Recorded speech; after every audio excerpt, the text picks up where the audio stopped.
Hey now! Yeah, boy!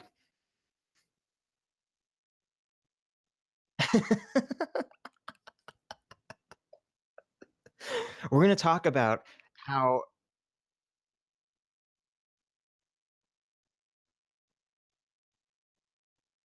what's the H word?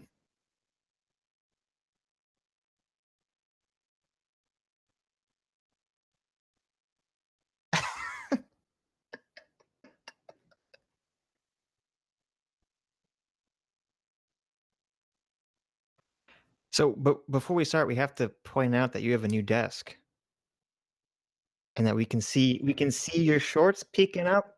We can see the fraud that is friended peeking up right there.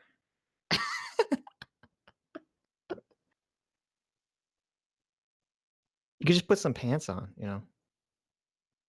No? It's California. No one wears pants.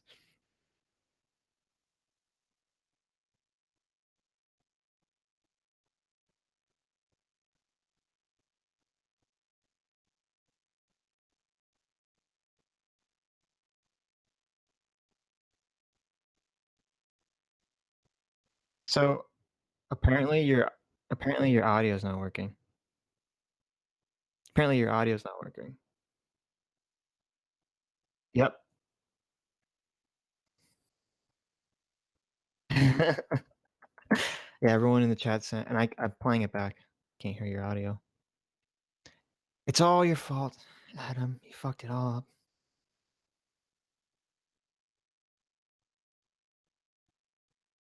I mean, you only need to hear me.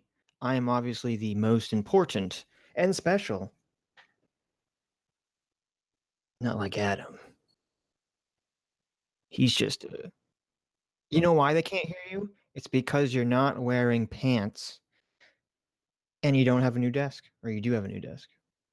You have to turn the audio on your desk switch on. That's the problem.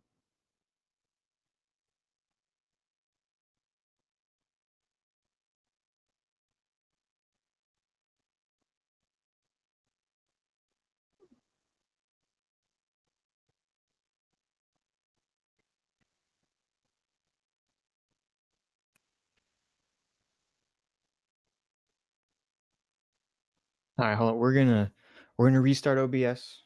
Try to fix the problem.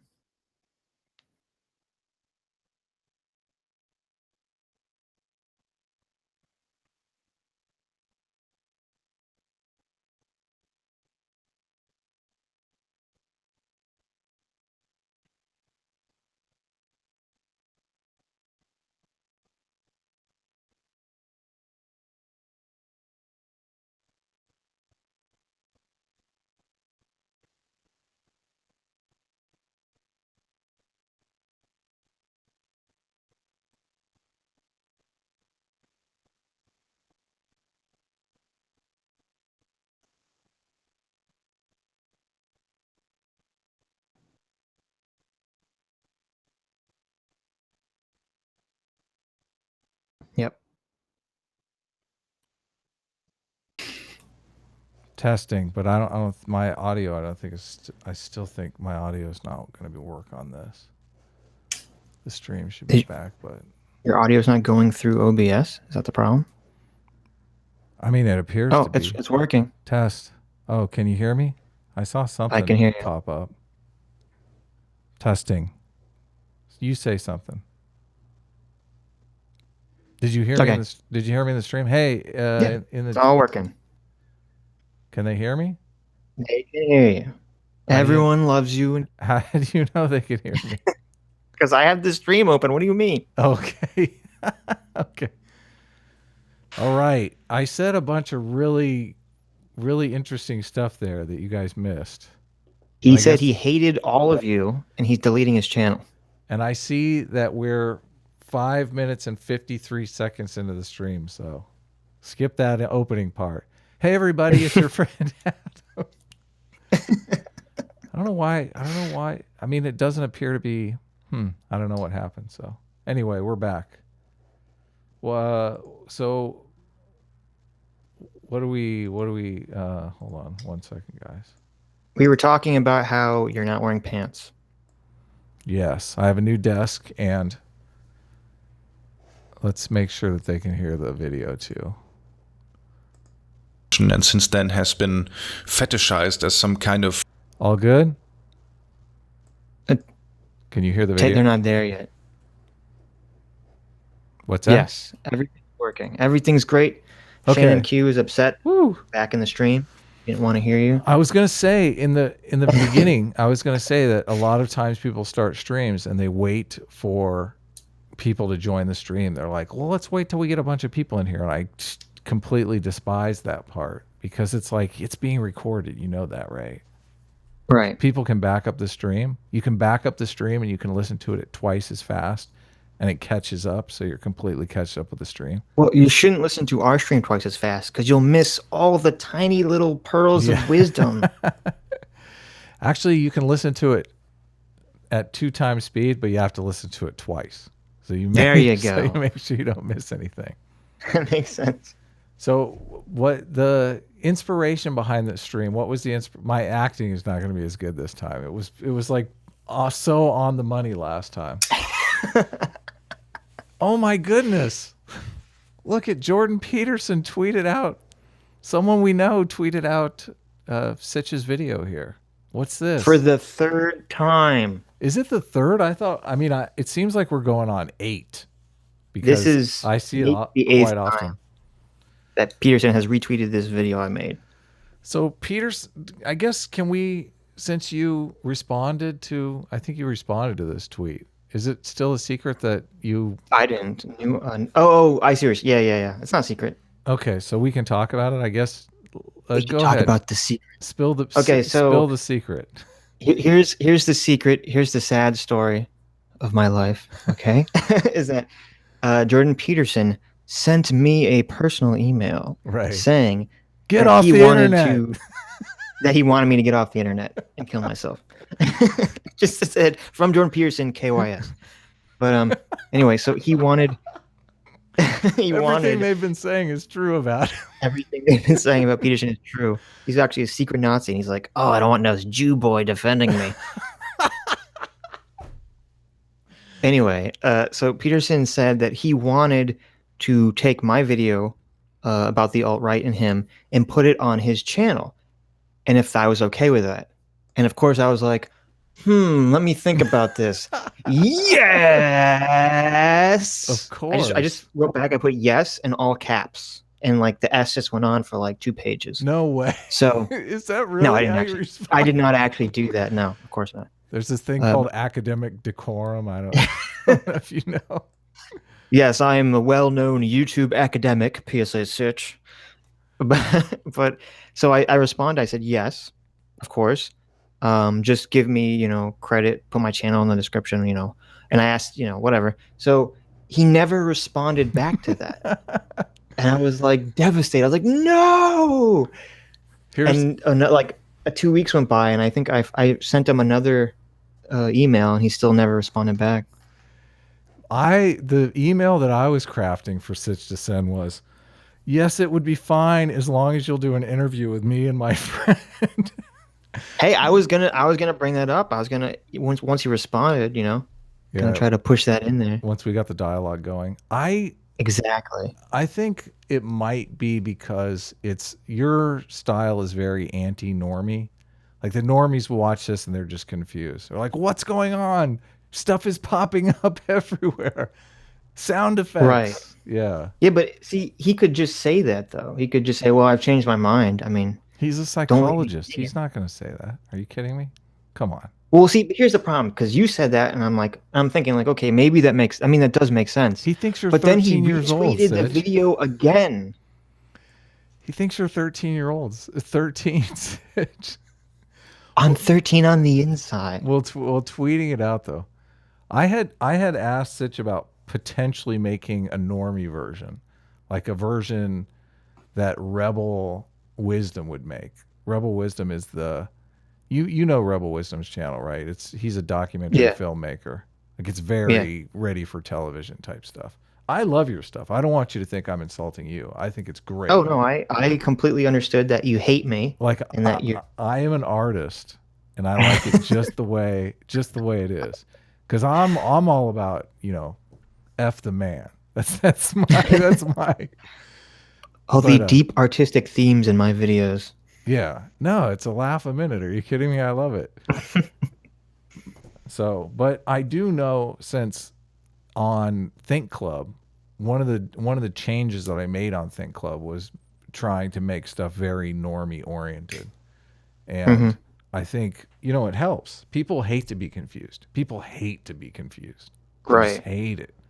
And someone going to your videos for the first time, I mean, there could be some confusion. So, but well, if I could make my voice sound like serious and deep and meaningful, like if I could do that, I honestly don't think the voice is a problem. I don't think that's because I don't agree. I don't know, because whenever I try to do like a more serious voice, everyone says, "Oh, your voice sounds terrible."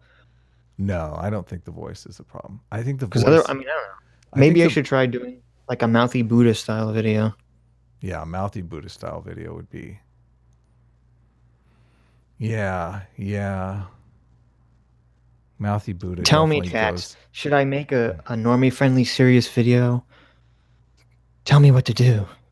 Well, that's why I was saying I would help. Like if you want to do a normie style video, I don't know that you can put a normie style video on your channel and just lose all audience respect. No, I mean, if I did it like Mouthy Buddha, I mean, still like, all edited and stuff, I think it'd be fine. Yeah.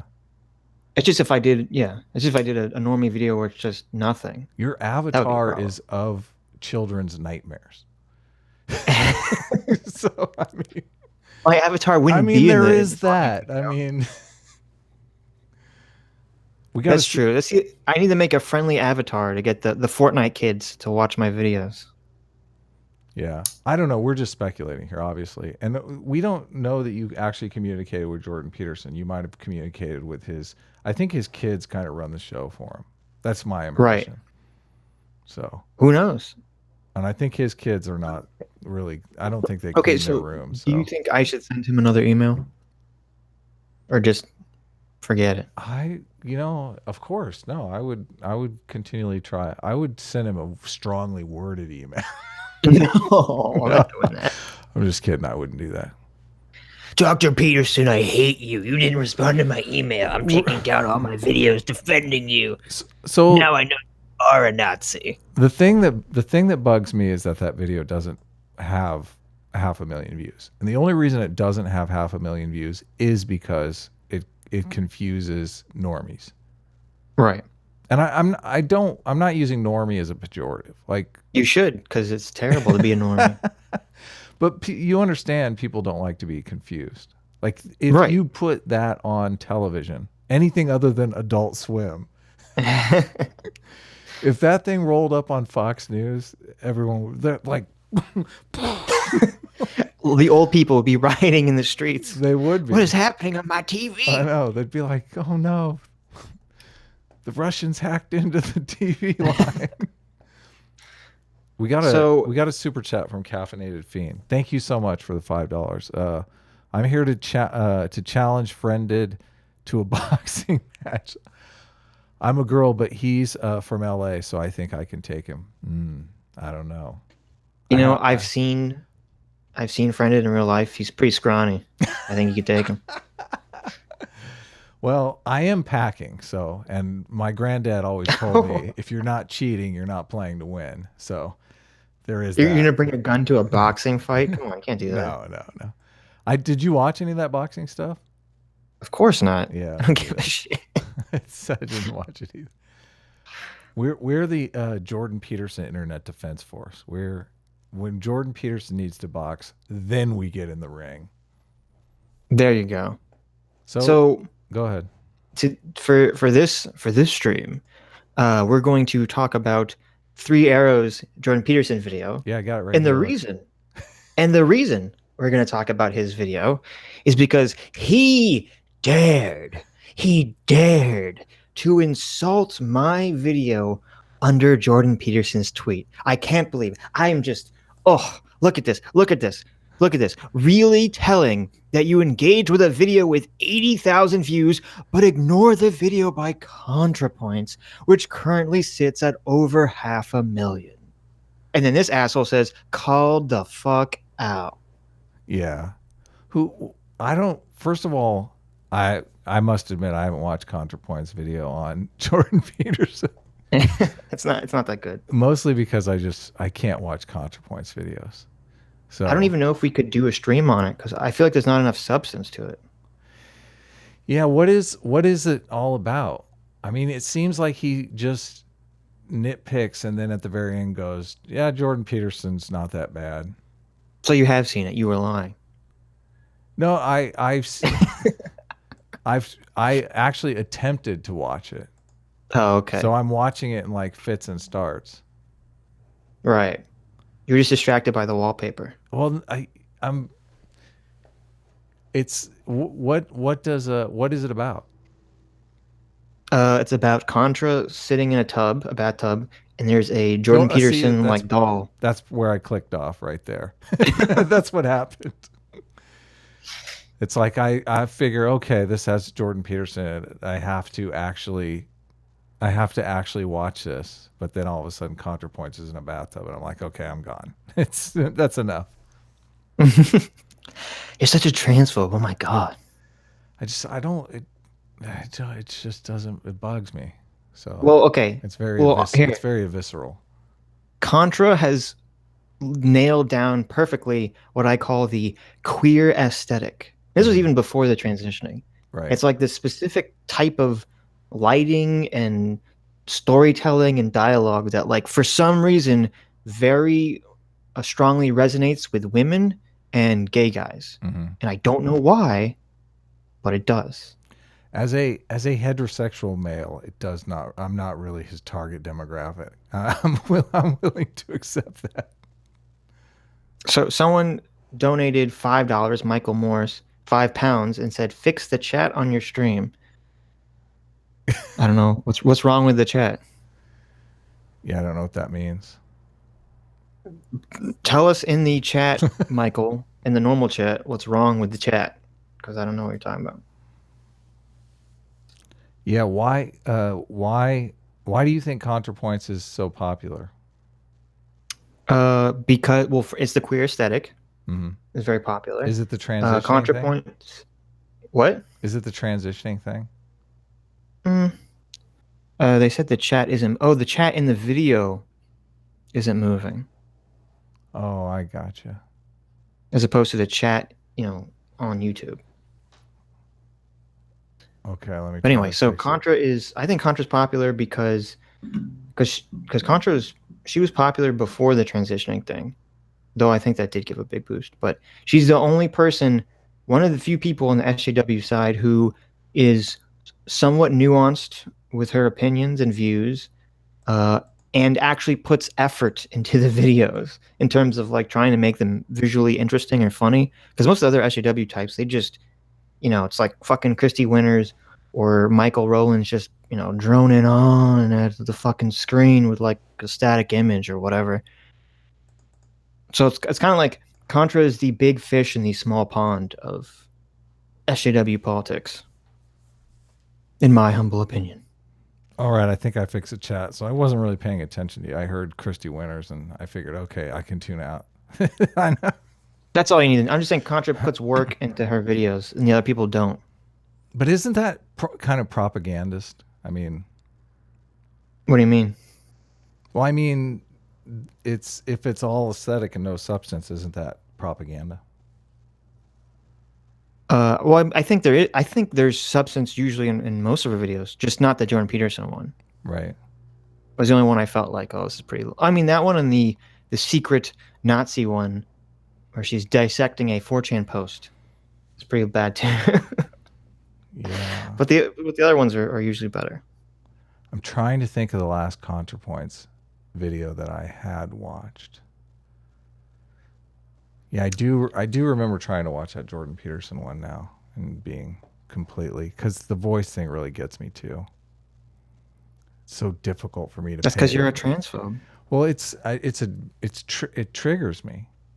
Like, in all honesty, I mean, it triggers me. It's like, it's just uncomfortable for me. And so you can see, if I don't know if on your tweet, you can see Nuance Bro had my back. Okay. He's like, you're full of shit, 3 arrows. So, just wanted to point that out. Let's see.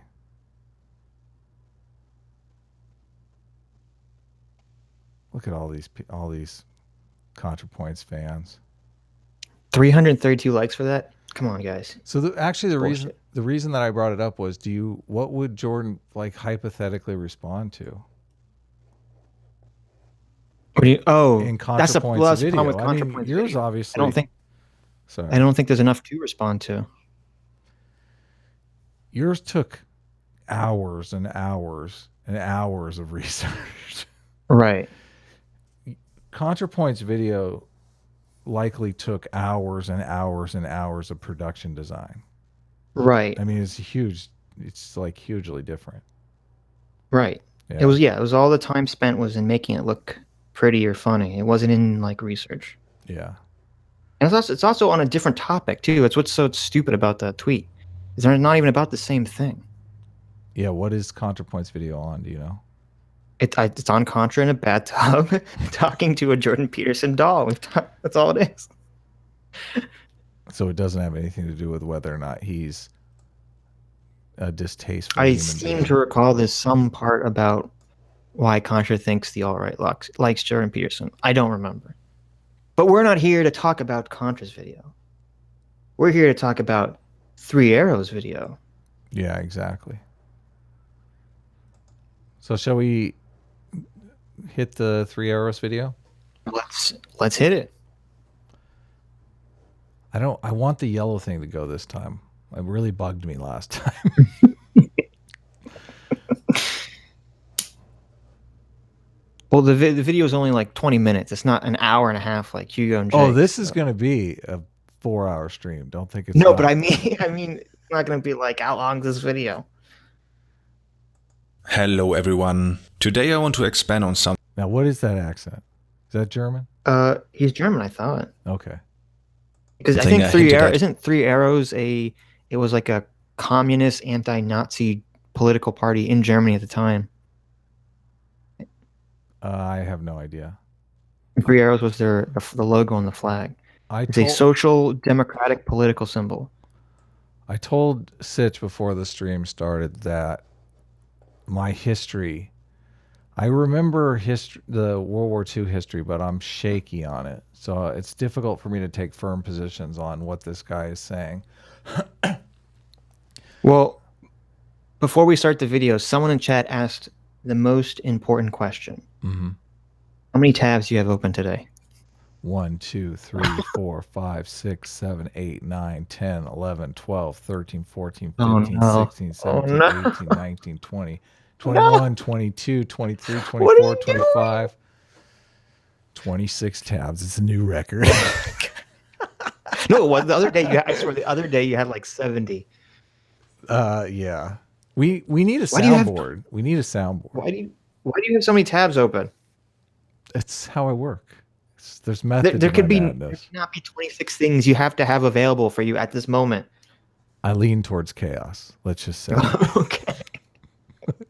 I'm in touch with my feminine side, my chaos side. How dare you? How dare you? I know. So what do you think triggered? Because 3 Arrows is obviously as much triggering as I suffered through attempting to watch ContraPoints video on Jordan Peterson. I'm just going to assume ContraPoints suffered just as much triggering watching Jordan Peterson's videos, right? You mean 3 Arrows? Well, yeah, 3 Arrows as well. Both of them are kind of the same, right? I mean, for all we know, they're the same person.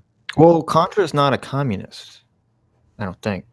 Or wasn't. I don't know. Maybe and 3 Arrows isn't a avowed communist. I've only watched one other of this guy's videos. I don't know if he's an avowed communist. But I mean, he's using a symbol that's from the social democratic political system. So I'm assuming he's very left-leaning. Yeah. Is he more communist than you? Well, how dare you? I'm a good, proud, you're patriotic American. I am I believe in freedom and democracy. You are much farther left than me. You're about 10 Than years. you? You're about 10 years further left than me. I don't know when, if that's when true. you're my age, you'll be where I am. I think people. What am I people on the get left more on that you're conservative. not? What's that? What am I on the left on that you are not on the left of? I don't know. See, you're just saying shit out your ass. You don't know anything. Well, things will come up. Things will come up. Okay. I'm certain of it. I'm certain of things will come up in this video. I'm a true enlightened centrist. I am the middle of all positions, of all political compasses. Does he go as far as calling Jordan Peterson a Holocaust denier in this video? No, he doesn't call him a Holocaust denier. I think he's actually kind of on Peterson's side. He's not. Well, you'll see. You'll play. Yeah, he slanders him in the beginning, but get ready. Get ready, guys, for the slander. In a previous video of mine and addressed the lobster in the room, Dr. Jordan Peterson. Most people on YouTube... Oh my God, everyone in the comment section was just raving over that lobster joke. That's a knee slapper, Really? huh? Oh Let's address the lobster in the room. He should have said the lobster in the pot. Do you think that 3 Arrows is a boomer or a young guy? All these Avatar guys are the same, man. He sounds kind of like an old man, but it may just be his voice. Yeah, I don't know. It's interesting. It's an interesting question. He wouldn't like us asking that, though. Equality. You probably know who he is by now, but in case you don't, I will give you a short overview. Jordan Peterson is a professor of psychology at the University of Toronto and rose to stardom not that long ago by misrepresenting the Act to amend the Canadian Human Rights Act and Criminal Code, also known as Bill C-16. For this he was rewarded with a lot of attention and since then has been fetishized as some kind of free speech martyr for standing up to the Canadian government, who wanted to open the gulags to people accidentally misgendering a person. If they find me, I won't pay. You're pausing at the same time as me. We huh? did the thing. Okay, so how many insults did you count? Like 7? It annoys me.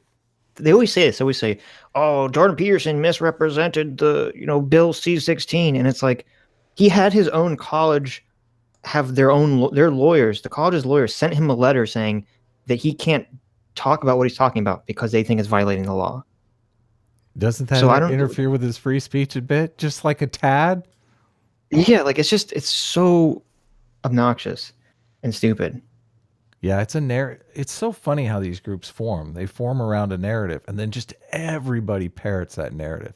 It's like virtue signal, virtue signal. Oh, I know the narrative. Oh, yeah, I know the narrative. Oh, yeah. Right. Jordan Peterson, he's the guy that's helping out all the white men, right? All the losers that need help. All the incel Nazis. Yeah, exactly. It's so annoying. Like you see especially on social media, someone comes up with like a phrase and then it just gets repeated. Like right now, every fucking person you see, especially on the SJW, they'll say, "Oh, is this the hill you want to die on?" Like, I don't know who decided that's like the new phrase that they all say. Yeah. I don't want to die, especially on a hill. Come on. If I die, I want to die in the hospital with them trying to save my life. Is free speech really the hill you want to die on? Yes, actually. Jonathan Haidt, yeah, totally. Jonathan Haidt wrote a very interesting article that was the first thing to really give me pause, because he was saying that linking free speech to Nazis is a horrendous thing, because I mean, everyone assumes that they're just detestable. I mean, and you could link good things to Nazis, like eating carrots, and all of a sudden no one would want to eat carrots. So psychologically, it's terrible to link free speech the way they're linking it on the social justice side. But what can we do? We can't do anything about that. Nope. They want to call anyone who's mildly conservative a Nazi. Yeah, exactly. Yeah. The people holding on to free speech, and I've said this before, I'll say it again. Conservatives were against free speech. They wanted to make flag burning illegal. Like they wanted a constitutional amendment against flag burning. And the left was like, nah, free speech, gotta stand up for downtrodden people. Artists need to speak, freedom of expression, right? All this stuff. Now freedom of speech has been accepted by the conservatives, and the conservatives are the ones hanging on to it. And the left is like, no more free speech. Well, it just shows how almost everyone is full of shit, because it's the conservatives, they don't care about free speech when they control the mainstream culture. They don't care about free speech. And the liberals care so much about free speech when they're protesting the Vietnam War. But then when it changes and the liberals control the mainstream culture, suddenly they don't care about free speech, and the conservatives care so much about it. Yeah. Like, there's a bunch of states, including Florida, where they just passed a law that makes it so you have to public schools have to put signs that say, "In God We Trust," prominently displayed somewhere in the school. What?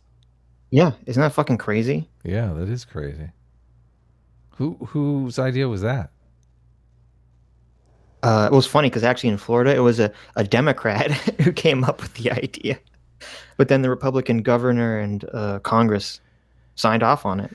It might. Is it an attempt to deal with the school shooting stuff? I don't think so. They think like you think it's like shooting up the school shooters can come in and they're going to see the sign and say, "Oh, well, I guess I'm not going to shoot anyone today." They've done psychological experiments where people, I mean, if they just put the all-seeing eye in front of the classroom during tests and stuff, it causes less cheating. If they make people wash their hands before taking a test, it causes less cheating. Yeah, there's all kinds of these connections between like religious narratives and people being more honest. Huh. It might work. It makes sense. I don't think putting "In God We Trust" on your school is going to change they the school shooters. Statue. They need a big statue of Moses with like the 10 Commandments. That way someone in the chat said that the law is that it's allowed, that they don't have to, and I don't know, maybe for some other states, but in Florida they have to.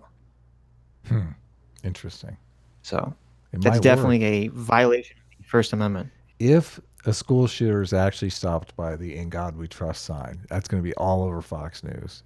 They're going to run that story. How would they prove it? For 20 years. Some shooter's going to come in and see it and just stop right there and just repent. Right under the sign. I read a book on Columbine. It's actually called Columbine. Fascinating book. I suggest it to anyone. In that book, they talk about how there was a bunch of narratives that came out of Columbine that were narratives that just got started that were a plausible story, but really aren't how the facts played out at all. There was one story where the girl had, I guess, Klebel or Harris, one of them, pointed a gun in her face and asked her to renounce her Jesus, basically, and she said no way, and then he shot her. But evidently that didn't happen. But that sounds really not true. It's such a good narrative that people would hold on to it. But I think there were people in the room that actually survived that were saying, no, that didn't happen. But why would you want to say that? Why would you want to come out and say that didn't happen? You just go with it. You'd be like, she did. Right. Yeah. Out of respect for the family. Exactly. Yeah. But that does sound like my 5-year-old stood up in the bus and told a racist to fuck off story. Someone in the chat is telling us Peterson's Patreon Q&A is in half an hour. Well, we're gonna be in that on his stream. We're gonna be in that Q&A, and we're gonna be like, "What the hell? Answer my email. Answer that email."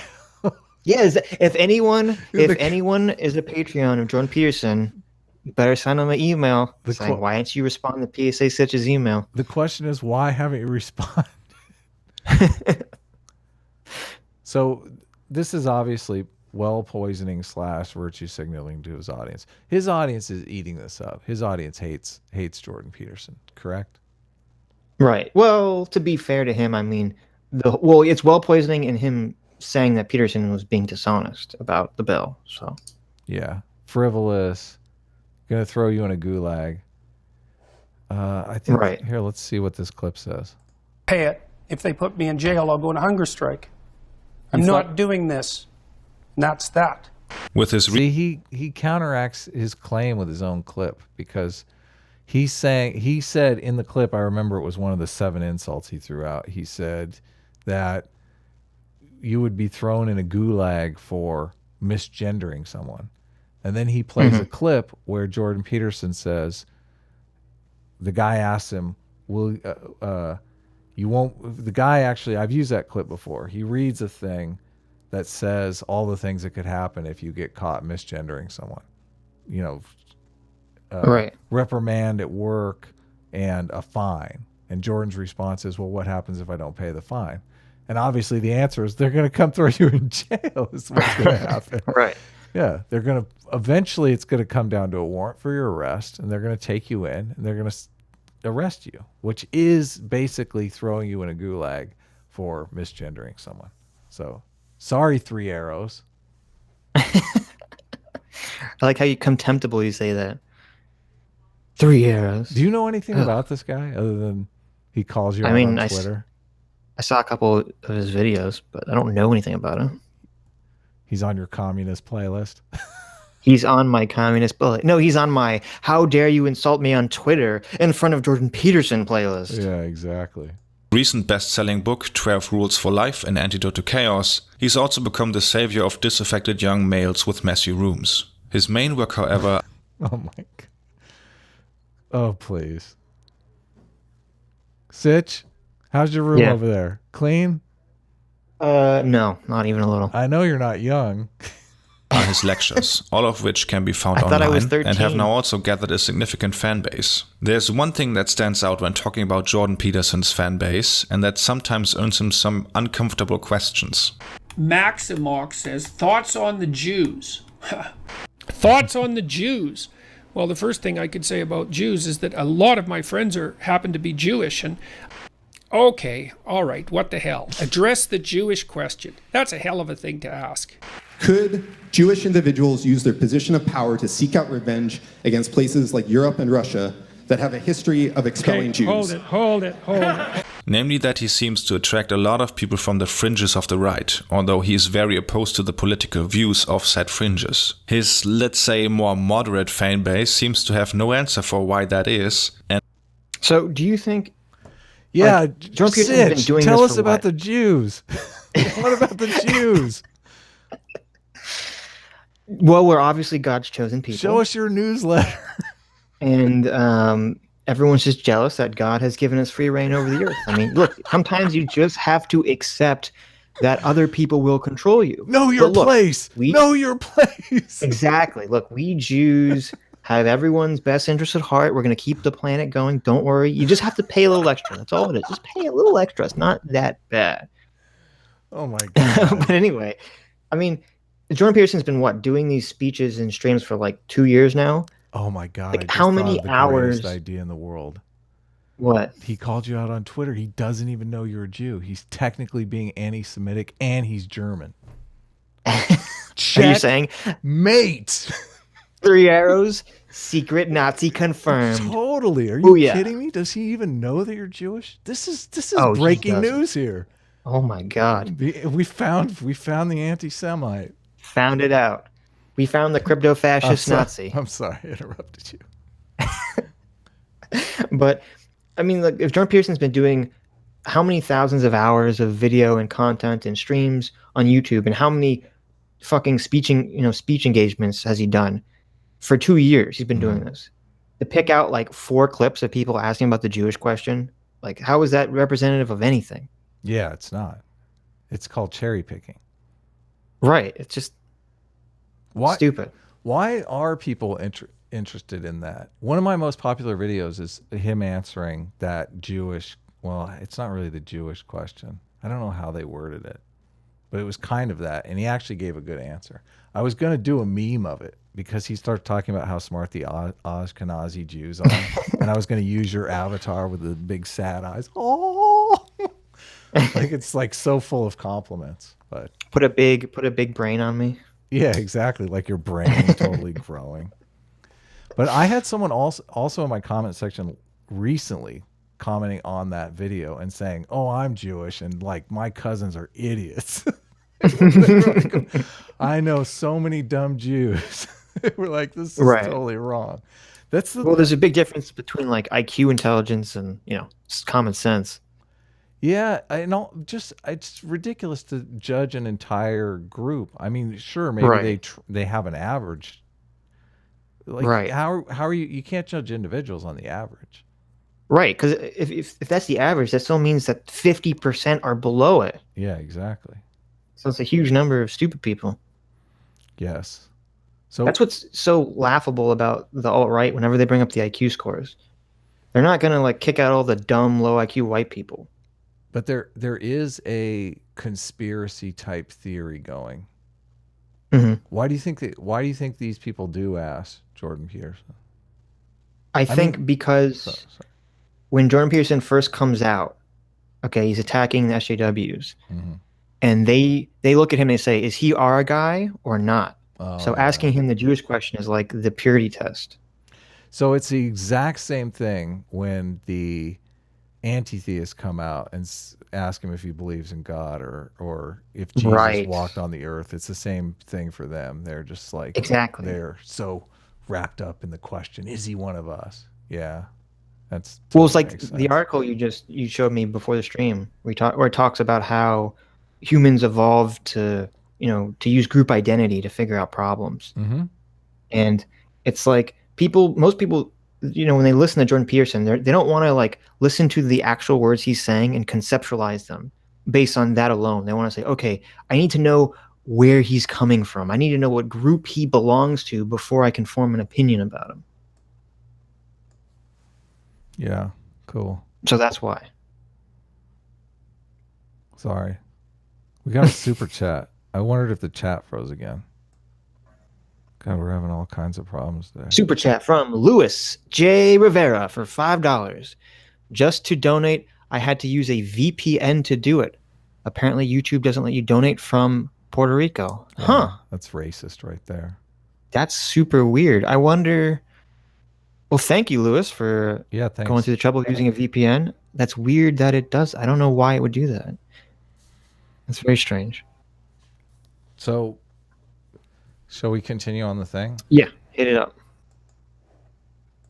And often claims that if anything, Peterson has a moderating effect on people with extremist views, pulling them more to the center. There is a very popular clip making the rounds, which has gathered around 2.3 million views by now, and is titled "How Hitler Was Even More Evil Than You See, this is why he had to complain about my video, because that's what my video does. It shows proof that the alt-right doesn't like Jordan Peterson and that he is bringing people to the center. Right. And this whole video, his argument is that that's not true. Right. I think Jordan Peterson is bringing people to the center. I hope you can't hear that. Someone's like mowing the lawn right now. Oh, it's just like Dave Rubin here. This is Like great. 7:00 at night. Someone's like, time to mow the lawn. Didn't this happen last time? I think Yes, it did. I think we called it out last time. Who's mowing the lawn at Well, 7:00 at night on a Sunday? On Dave Rubin, every once in a while, you can hear a car washing going on. Like there's someone washing their car right outside the garage door. But can you hear it or no? I can't hear it. No, we're good. Okay. So I didn't watch this clip. This how Hitler is even more. He plays a little bit of it. My take on this video, and I did watch it. I think I missed the middle of it. He does what a lot of people do with Jordan Peterson. They pick out one tiny little thing Jordan Peterson said, and they work on debunking that one little thing. Right. Which I'm more an argument guy, like an overall argument. Well, Jordan Peterson, I want everyone to know, Jordan Peterson is God. And if he said anything incorrect in this video, the only purpose of that is to test us as mere mortals, okay? So if I disagree with Jordan Peterson on anything he said here, it's a test. Just remember that. So you're saying Jordan Peterson is like when God told Abraham to sacrifice his child. Yeah, exactly. That's what's going on here. Now, Three Arrows doesn't know this because he's out of the loop. He doesn't. But people come along. It's because he hates Jews. Well, they fail the test all the time because they come along and they're like, "Oh, look, he misquoted this study." Right. But they miss the entire argument that he's making. So, right. I'm going to be looking for that in this clip, definitely. Think. Although I would assume Peterson would probably object to this title because his big thing is that given the right circumstances, anyone can be a Nazi prison guard. A very revolutionary idea, by the way. Okay. It's important to remember this. He just said that Jordan Peterson thinks anyone can be a Nazi guard. Because at the end of the video, he comes to the exact opposite conclusion. Really? That's fascinating. Yes. He doesn't say. His position is more nuanced than that because I've seen that clip before. He talks about where everybody thinks that there's no way in hell they would be a Nazi prison guard. That's what everybody thinks. Right. And he said, chances are you're going to be under the same social pressure that anyone is under, and you're probably going to give into it. And there's the famous, I'm spacing on the name of the psychologist, but Zombrero? No, that's not it. Oh, you're talking about the shock test? Yeah, the shock test, where people do. I mean, a guy in a white lab coat comes in and says, "Shock this guy to death," and they're like, "Okay, sorry." So I mean, that kind of shows that Peterson's on firm ground here with you probably would be the Nazi prison guard. So, and there's the And you would think, keep going. No, you go. You would think Oh shit, I said you go. Fuck. You would think that some guy who's like pretty leftist, who I'm assuming buys into all the, social construction theory stuff, you think he would be completely on board with the idea that anyone could be a Nazi guard. These people have no consistent position at all. Okay. Like they're not worried about consistency in their position. They're focused on finding inconsistencies in your position because they intuitively know inconsistency means that person is evil. So, right. But it's not necessarily essential for their position. No one's testing them. Except for us. Well, you found an inconsistency right here. That people are shaped by their surroundings. Anyway, the clip is taken from a longer lecture called Maps of Meaning 11, The Flood and the Tower, which I will leave in the description so you can make sure I'm not taking him out of context. In this lecture, he tackles the Nazi... Go watch that 2.5 hour stream and you can find the 15-second clip that I pulled. His motivation for the Holocaust and gives his own perspective on the matter. It is unfortunate that as with so many things he says, his own lack of knowledge leads to his points being garbled at best and wrong at worst. Not only is he completely wrong historically speaking and puts into question if his knowledge of Nazi ideology exceeds Hitler's table talk and ordinary men, but the way he frames Hitler's or the Nazis' motivations showcases why the far right finds him so appealing. He doesn't make any excuses or portrays them positively in any way, but what his take and his other work implies fits very well with what the far right thinks. So we'll look at... Okay, so this is important too, because his thesis is that the alt-right likes Jordan Peterson because of how he portrays the Nazis. And he never backs this claim up. Oh my God. In the whole video. So just keep that in the back of your mind. At how he is wrong from a historical perspective and why his conclusion is actually dangerous. Let's listen to the clip, shall we? So here's what you should have done if you were a Nazi and you wanted to win the war. You should have enslaved the Jews and the Gypsies and had them work, right? You should have had them work for the benefit of the victory. And then if you wanted to, you liquidate them afterwards. That's the logical thing to do if you want to win. And we assume that Hitler wanted to win. But that's not a very intelligent assumption. Why would you assume that? He wasn't exactly a good guy. So why should we assume that he was aiming at the good that he was promoting, even in his own terms, right? The glorious, everlasting Third Reich. So what do you do with the Jews and the Gypsies? Well, round them up, fine. Enslave them, fine. You don't kill them. You certainly don't devote a substantial proportion of your war resources while you're losing to accelerate the rate at which the extermination is taking place. Because that's a bit counterproductive, unless what you're aiming at is the maximum possible mayhem in the shortest period of time. There's a whole lot to unpack just within this short statement. There is the fact that Peterson doesn't seem really sure if it's the Nazis' Third or the imagined by neo-Nazis Fourth Reich he's talking about. There is the issue that calling the Roma, Sinti and others persecuted under the label gypsies, a term which reproduces questionable language used by the perpetrators of the Holocaust. But the foremost problem is that Peterson doesn't seem to take his own advice seriously. Now, you know, what's his beef with that gypsy term? I notice all the way through he says so-called gypsies. Well, see, here's his European centricism, because in Europe, to call someone a gypsy is like a slur. Yeah, that's what I thought. But in like America and Canada, like we don't have gypsies. So we're like, we don't know what the correct term for Roma. I've seen some gypsies hanging out at the mall, man. I don't know. Have you? Roma hanging out. I don't know what you're talking about. We got gypsies in LA. Okay, so to complain about him using gyps, complain about someone on the north, on whatever fucking hemisphere we live on. Gypsies don't have a race though. Gypsy here is like a hippie. Right, but there it's not. It refers to a specific group of people. Do they have that a nobody race, likes? Apparently, I don't know. Haven't you seen Snatch? Oh yeah, I love that movie. Brad Pitt, he was a gypsy. He was a pikey. Oh yeah. I don't know. Are the pikeys and the gypsies the same? Who knows? So okay, but all through the rest of it, he's like so-called gypsies, and I was questioning who he's talking about because supposedly they went after gays and Jehovah's Witnesses and all kinds of different groups.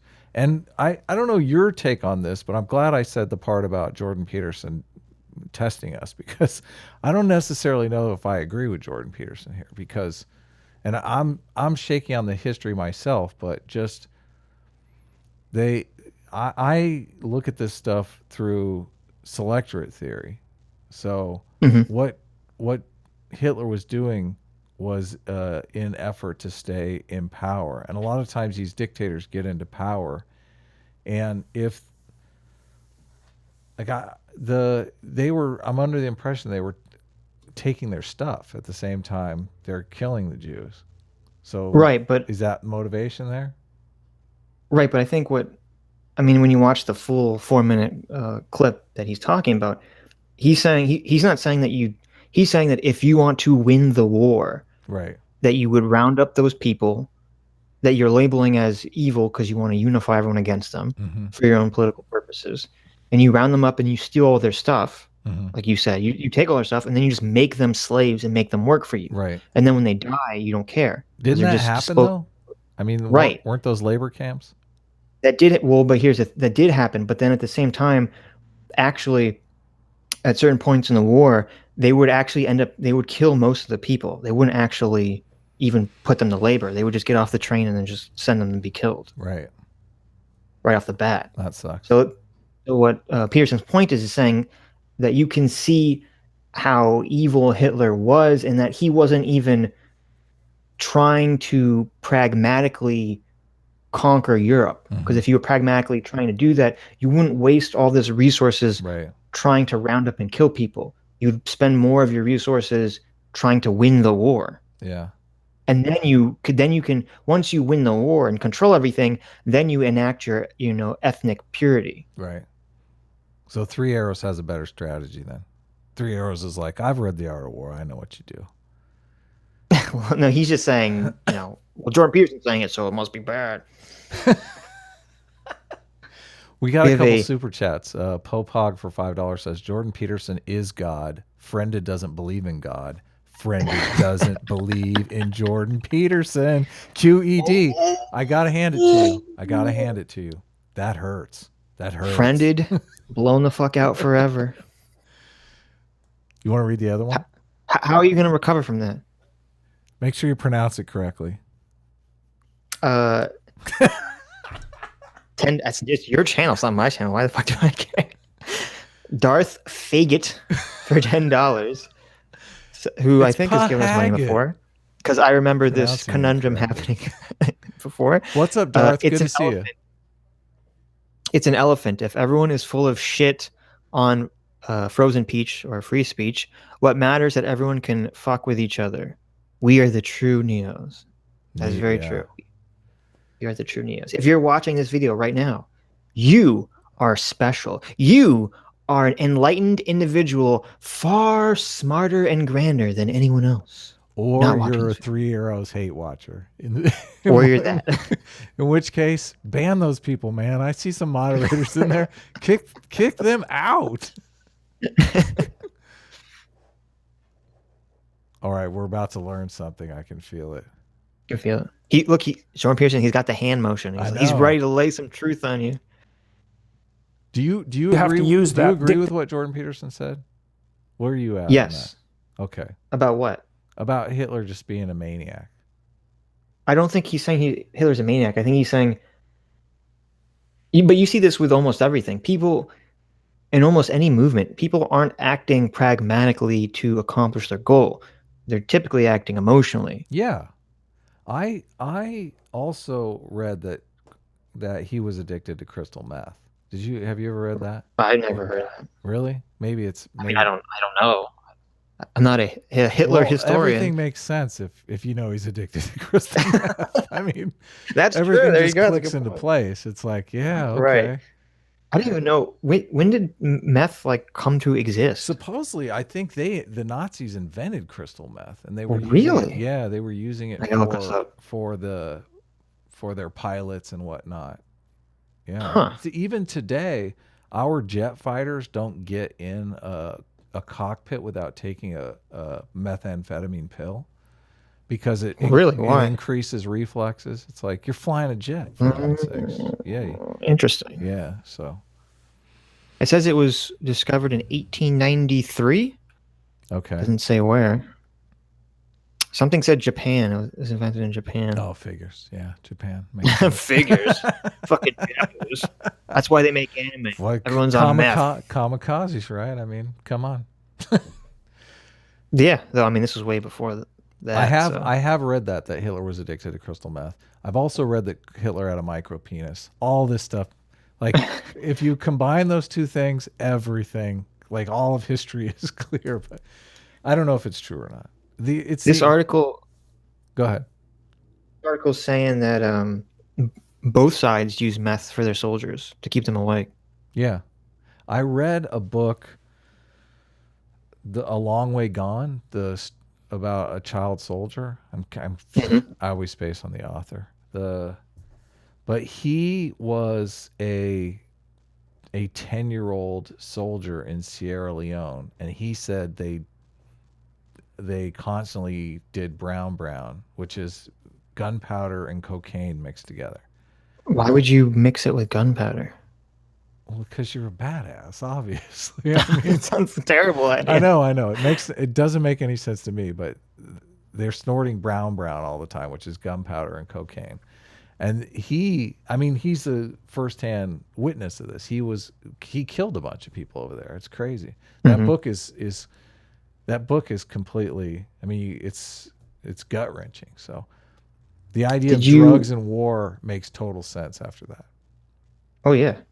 Did you listen to, there was a journalist on Joe Rogan not long ago who was kidnapped by Somali pirates for like 2 years or something. Wow. And he said that, I forget what it was called, but there's some drug that like every Somali pirate is addicted to this drug. And it's basically like what fuels them and keeps them impoverished at the same time. Yeah, no, drugs. I'm telling you. Yep. So acting rationally, setting out your war strategy, if Hitler's just like smoking crystal meth every day. That's why he wanted to invade Russia. He was smoking meth. Yeah, exactly. You can totally do it, guys. Not a wise business decision. Yes. Them carefully. Later in the video, he cites Jung, of course, to make the point that sometimes in order to infer the motivations for an action, one needs to look at the outcome of an action. You can suspend your unnecessary demolition of people, win the damn war, and then pick it up afterwards. Or while you're losing, you can just accelerate the mayhem even though it's counterproductive. It's like, what'd they pick? Well, they picked to accelerate the mayhem. And so to me, there's an old psychoanalytic idea. I think this was derived by Jung. can't figure out what someone is doing or why, look at the outcome and infer the motivation. That's not really what historians investigate. So there's two things. Do you agree with that? Yeah, I'm always about, you have to infer the, people don't even know their own motivation. So you have to look at the behavior and infer the motivation. But I just think it's different motivation. I think it was like a kamikaze. He knew he was going to lose the war, and he just wanted to kill as many Jews, unfortunately, as possible. Well, actually, okay. So you think that's what the motivation was? Well, it wasn't. Let's try to put more resources into the war effort and protect ourselves. I'm not privy to the history. I don't know the history well enough. I mean, did he know? We don't know what he knew. Do we know what he knew? Right. I mean, I haven't even read Hitler's tabletops, so I mean, I'm completely out of the loop. Sorry, Three Arrows. I'm gonna have to defer to you, but there is a motivation that's going to be different if you think there's a possibility that you could win, and if you I mean, he was going down with the ship, right? He's like one of these. I mean, a lot of these psychotic killers are really doing it for a fame type thing. So for all we know, Hitler was like, I'm going to kill the most people of anyone ever. Well, I don't know. That doesn't seem... That seems a little far-fetched to me. Okay. I mean, I'm just spitballing here, but what is your take? How much? First of all, how much have you read on this whole World War II stuff? I am an internet academic. Yeah, so I don't have to read anything. I just know what's true. So we're both on the same page. Hitler had a micro penis. Hitler was... Yeah, but see, I have the Jewish racial ability, which means that, right, unfortunately, all they fucking talk about in Jew school is the Holocaust. Right. But they totally, they get it all wrong, right? It's all it's all biased to fit on one side. An ideology and a lens. Yeah, of course. But no, I mean, I it would be bizarre to me that someone could rise to the situation that Hitler did, with the motivation of, well, I just want to kill as many people. I mean, I really think it was, I have seen a bunch of, YouTube videos that are like hours long that talk about the history of Nazis and Hitler and stuff. And it seemed like he very strongly had political ties or political motivations in Germany, and to bring Germany to be what he wanted to be this great nation. Right. And they had, they were, after they got so fucked over in World War I, everyone's looking for the scapegoat, because it can't be Germany's fault if they're the greatest people on the planet. Right. Okay, I see. I forgot about the World War I thing. Yeah, the World War I decimated the country. Kaiser Wilhelm I was the World War I guy, right? Right. And he got taken down in World War I, but nobody went in and cleaned up Europe. It was kind of just everyone was left in squalor. Kind of like the Iraq thing, right? I mean, Iraq's a mess now. ISIS has taken over. Well, I mean, on one hand, it wasn't. I'm assuming it wasn't as bad as Iraq. But on the other hand, it was different because you had all the Allied powers were basically extorting Germany for starting the war, or for being a big factor in the war. Right. So they were kind of in just a really shitty situation. So they turned to a really shitty alternative. Yeah. So they got a strong man leader. Yep. And they decided to blame all their woes on the Jewish people. Yep. But I don't, and all I know about this is from movies and stuff. And I think. But isn't it weird? What were you going to say? Well, I was going to say, in the movie I saw, Hitler died in a movie theater, and I don't remember that happening in the war. Okay, I really hope you're not quoting the Quentin Tarantino movie. Oh my God! No, I'm joking. Obviously, I know that was an alternate reality ending. So, Hitler died in a bunker with Eva Braun. They both took a bullet to the head. Yeah. Or he's really secretly alive in South America somewhere. This photo's floating around. So you don't agree with the idea that Well, what do you think it says about Hitler if Germany looks like they're starting to lose the war, and instead of trying to salvage the situation, they just say, "Okay, let's just kill as many Jews as possible"? I think, well, he committed suicide in the end, and isn't that kind of a tell? I mean, A tell of what? that he was ready to go down with the ship. Like all the people that do the school shootings and stuff like that. I mean, they're ready to go down with the ship. They would just want to Wait a cause minute. as much chaos as possible. Well, right. But wait a minute. That's Jordan Peterson's entire point. That's Peterson's argument. Yeah. Right. But see, to me, going down with the ship is not causing chaos. That means you're dying for an idea or something. Mm-hmm. But I would say, because to me, if you kill yourself after going on a rampage or causing a bunch of problems, it's not going down with the ship. It's you're trying to escape responsibility at the last second. You don't think so? Escape responsibility. I mean, these people, they're driven by they're driven by a need for status. Right. So We're talking about shooters, school shooters, right? yes. Yeah. They want a need for status. But wasn't Hitler in the same kind of situation though? I mean, they talk about Hitler hating the Jews when he was in school and stuff like that. I mean, the reason why this is such a difficult topic is because everybody that comes to this topic has their own motivations. Like they want to spin the tale however is best for their own political outlook on life. Like if you think the Jews run the media and the Jews are behind everything, it looks different to you than if you think, the Jews were victims of the Holocaust. Right. Yeah. But I'm not familiar enough with the history really. I mean, what was Hitler's motivation? I don't know. As I said, I thought it was political. He wanted to raise the country to be, he was, Alexander the Great. He wanted to be that guy. Right. So you think until he literally bit the bullet, he was thinking, I can win? No, I don't think that.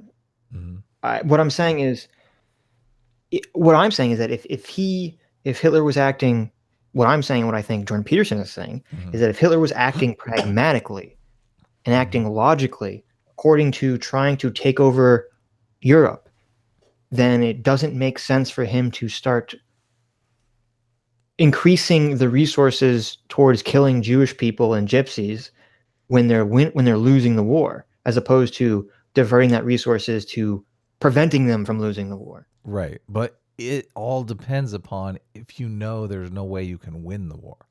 Like the reason why the school shooters bite the bullet is because they know there ain't no place to go. Well, but also they're not trying to accomplish anything except for maybe gaining notoriety. Yeah, that's exactly what they're not trying to accomplish. Yeah, but Hitler was trying to accomplish something. He was trying to take over Europe. Okay. Or at least that was his stated goal. And I guess what Jordan Peterson's point is, and I guess what your point is that even if that was his stated goal, his actual goal was to cause as much chaos as possible. I think every single president of the United States, every single senator, every single person of high status, it starts thinking legacy. And why wouldn't Hitler operate under the same principles? Legacy. I mean, I'm sure he was, but so how does that tie into we're losing the war, let's kick up killing the Jews? Because he wanted to be remembered. I mean, it's fair for that. It's disgusting. It's totally doesn't compute to the normal, rational human being who doesn't want to engage in such detestable acts. But these, I mean, there's a really good book called A Murder Next Door. I've talked about it before, and they do interviews with people and talk about their emotional instinct to want to kill people. Mm-hmm. And status is a huge reason why people want to kill other people. Most serial killers are low status individuals that lash out at higher status individuals by becoming serial killers. And They're low status lobsters. yeah, exactly. They're the lobster that got beaten up and realizes, oh my God, look, I found a machine gun. Like, I'm going to go back and get that lobster. I can destroy the hierarchy itself. Yeah. But Right. I've heard, and none of this is fresh because like most of the stuff I remember, I took in high school, back when schools really rocked. I had this awesome world cultures teacher that really taught me everything about World War II, World War I, all that stuff, Hitler. And I'm struggling to remember it, but I've never really read any on this stuff just because this topic really doesn't interest me that much. Because you're a secret Nazi. Well, I mean, And they lost. how do you, If the Nazis had won, you would love it. how do you, I mean, the Holocaust it's an awful thing. You know, I've seen Schindler's List. I've cried during Schindler's List. I'm not afraid to say it. I mean, it's How brave. I cried during Saving Private Ryan. Okay, man, these World War II movies, man, they get you. They just Yep. tug on those heartstrings. They're like, but I mean, and I cheered during Tarantino's movie when you actually get to see Hitler die. Oh, spoiler alert, by the way. It's in Jackie Brown. Oh God. We have a couple super chats, so I don't know.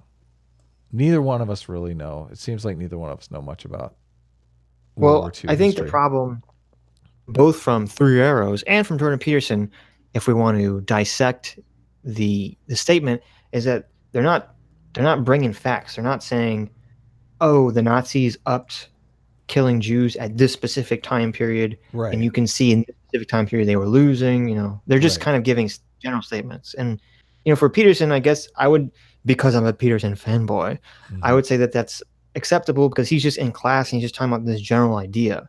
Yeah, exactly. Where you know, Three Arrows is trying to be critical of him, so he should really be bringing the hard evidence. Yeah, exactly. McCarthy's list for PHP 250 says Hitler had OCD. Yeah, I knew it. With a germ phobia, and anyone that knows OCD knows they will sacrifice the rational goal to appease the OCD. Yeah, exactly. They sit there and they go, oh, I really wish I could stop doing this, but let me scratch some more. In his case, he was getting rid of the Jewish disease. Yeah. Right. Yeah, it's super sad. One of the things that I think, see, and I'm reading that book on Columbine really opened my eyes to the fact that culturally and socially we want to make sense of things that happen, like tragedies that happen. And a lot of times we use our thinking, our logic, but killers aren't using our thinking or our logic, which is Right. the problem. So, I mean, he says in that book, he pretty much destroys all of the media narratives that came out around Columbine. And Eric Harris was a classic psychopath, even to the point where, I mean, you remember the media narratives that were coming out that they were bullied kids, and you know, Right. like a lot of anti-bullying came out of that. No, Eric Harris was actually a likable guy. He had a girlfriend. He had sex all the time. He was not an incel. He was a psychopath. He wanted everyone to remember him. He wanted to become famous. Mhm. Yeah. And Klebel, the other guy, was a manic depressive who just kind of got pushed into it by the stronger personality. Eric Harris manipulated him into it. So it wasn't the Revenge of the Nerds with assault weapons. It was Right. something most people wouldn't even think of doing. So I don't know if Hitler is in that same boat. The story that I think my high school teacher was telling was that Hitler was really pushed around by the Jews, and he tried to make it sound like it was a bullying situation when he was a kid. But I'm I don't think that's true. Yeah, I'm hesitant to go in that direction because I I mean, don't I've know. never I don't heard know that. I don't know the facts. Right. Shorta Froman 4 for $5 says, remember Hitler's beliefs. He genuinely was convinced Jews caused all the issues. He was doing what he thought was the best route for Germany. Oh, did I miss the super chat? Maybe I did.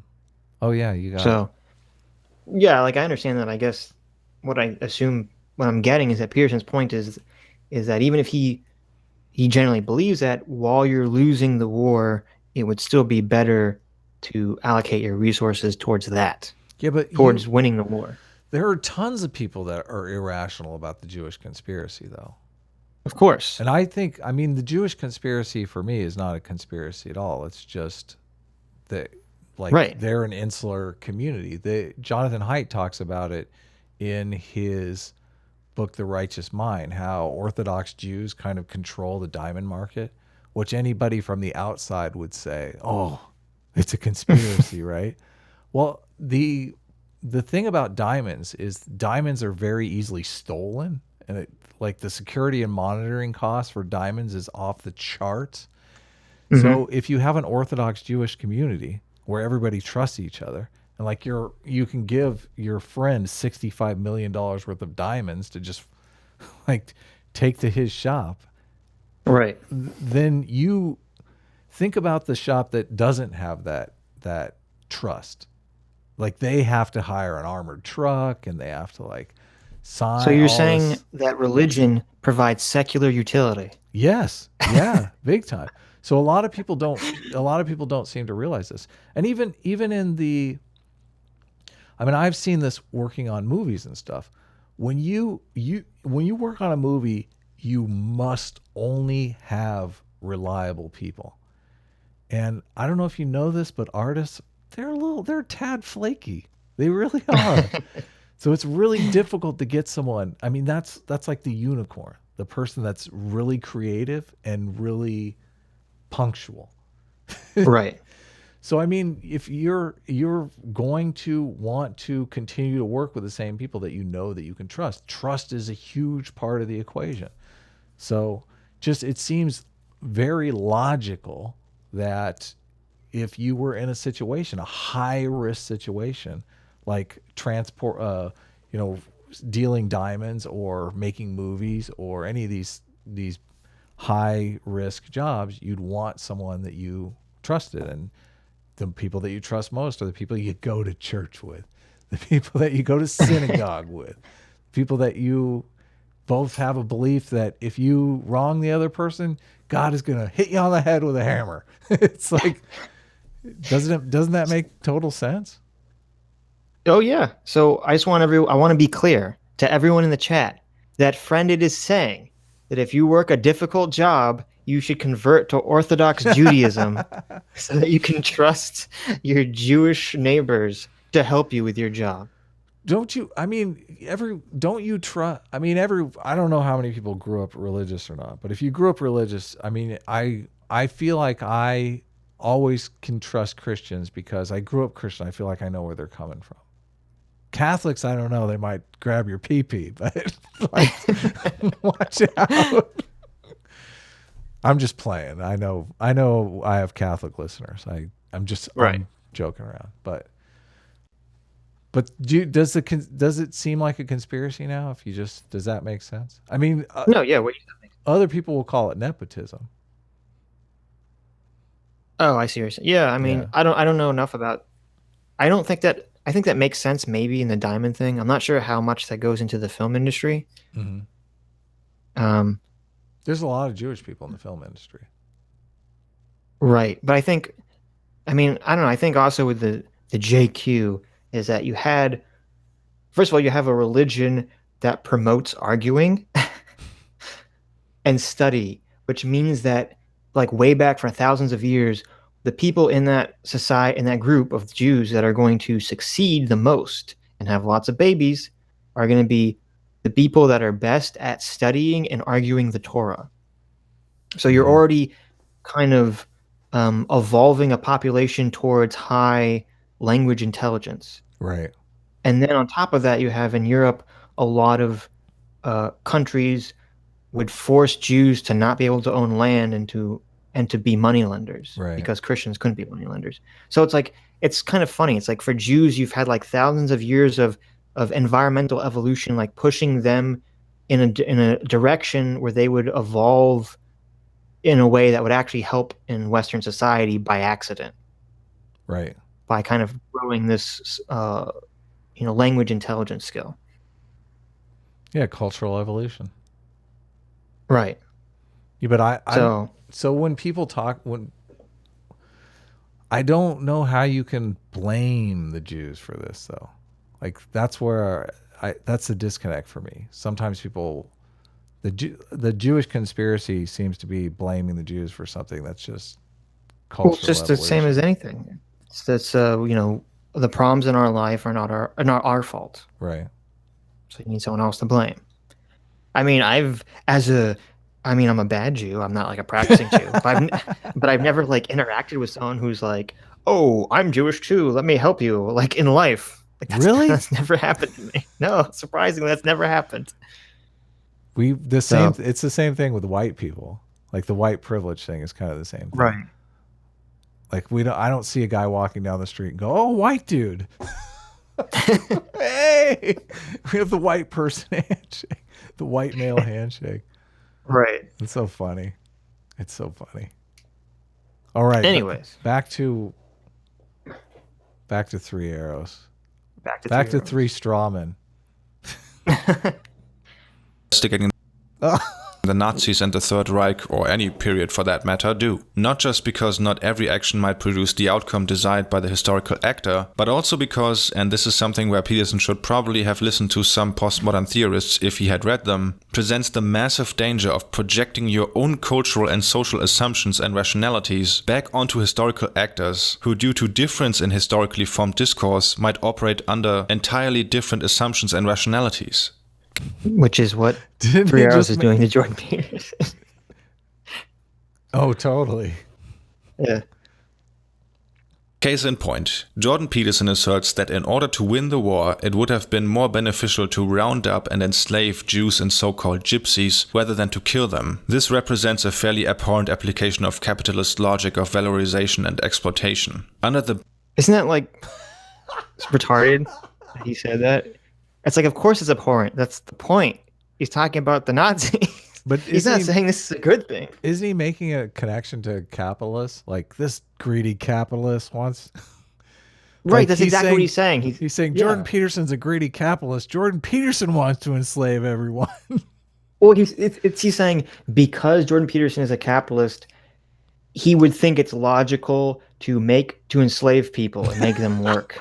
And it's like so fucking. It's like, no, look, okay.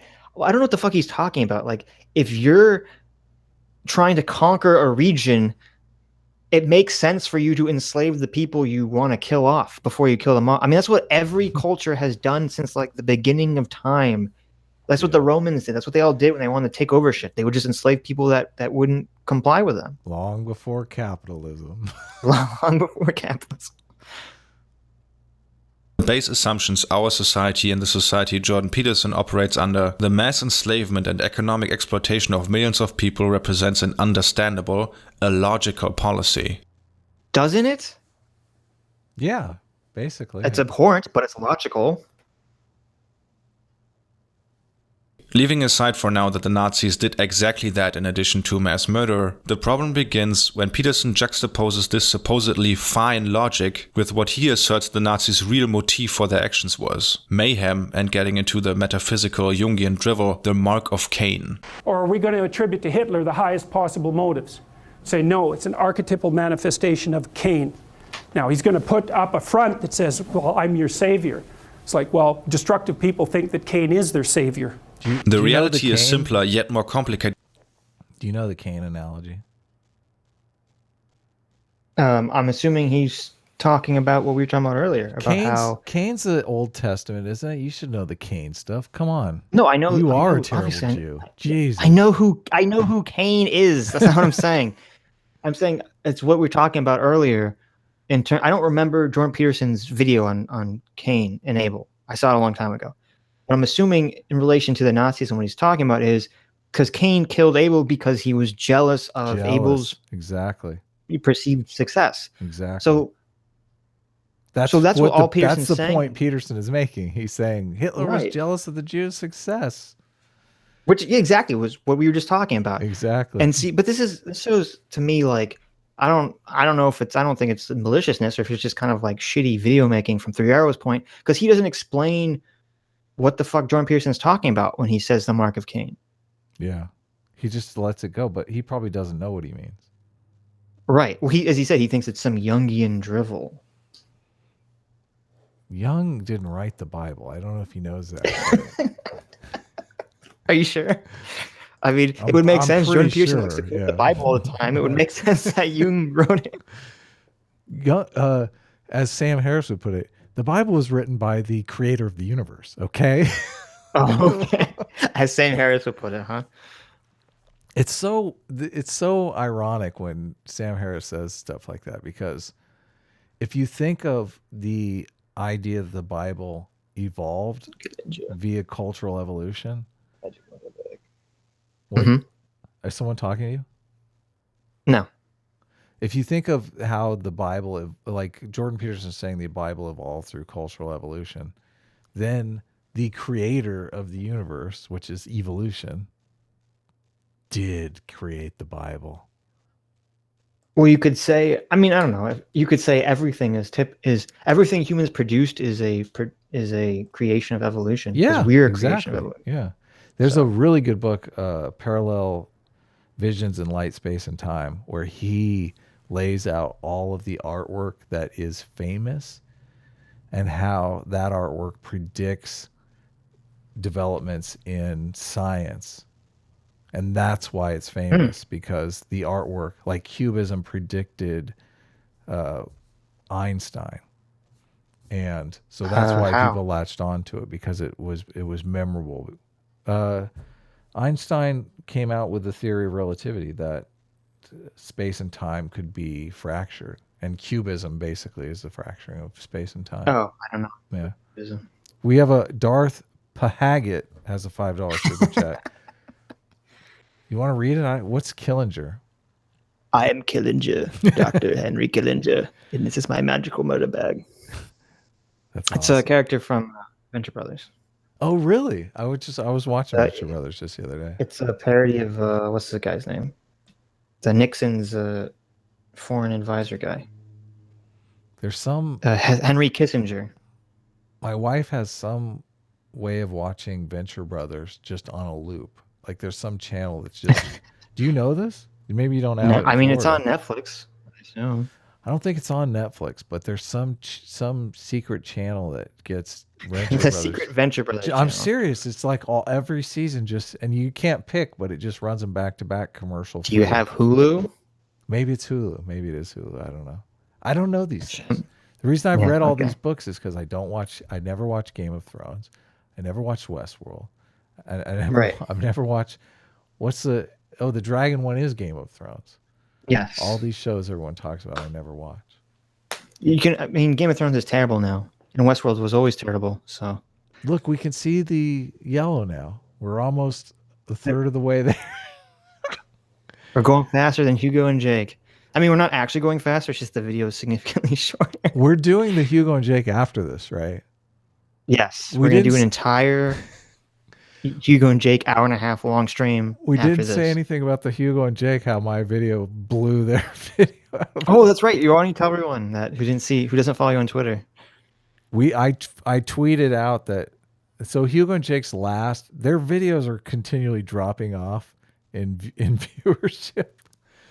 And their last video I think got 36,000 views, and my video was in 2 days was 136,000 views. So I was just like, suck it, Hugo and Jake. Like nobody's interested in your videos.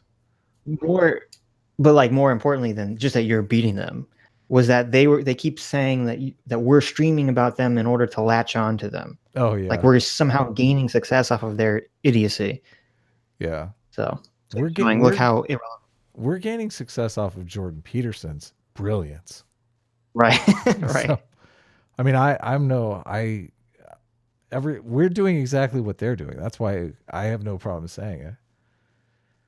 Only not stupid. Yeah, exactly. Exactly. At the same time. Rather than mayhem or any sort of metaphysical manifestation of evil, the Nazis are relatively straightforward in telling us their base assumptions upon which their actions and logic is based upon. It's not mayhem, but rather the idea that the prime objective... Can you imagine a commercial, with a mayhem guy? Mm-hmm. Only it's like the Nazis. Oh my God. And he's like doing all the Nazi stuff. I guarantee this stream is going to be demonetized. I guarantee it. I didn't use anything in the title or anything, but we're using the N-word. Too many Nazis. The N-word is just, it's toxic. It really is. Yep. What was the H word? Holocaust. Oh. Yeah. Okay. No one wants to talk about the Holocaust, seriously. The Holocaust topic is only good for one thing: Academy Awards. That's all it's good for. Right. Like and giving me and other Jews privilege points. Yeah. This is the first time that we've had dozens of conversations now. This is the first time I think we've ever even talked about. No, when I met you, I was like, "Hi, friended. I'm PSA SITCH. I'm a Jew. We need to talk about the Holocaust." We talked half a dozen times before you even mentioned that you were Jewish. So, yeah. Yeah. I was hiding it because I have to appeal to the alt-righters on YouTube. Objective is the removal, up to and including physical extermination, of Jews and so-called gypsies from the world. Winning the war for the Nazi leadership in the German state at the time means achieving that goal. War, German military theorist Karl von Clausewitz wrote, is the extension of politics by other means. This dictum is as true for the Nazis as it is for virtually every other war of the 19th and...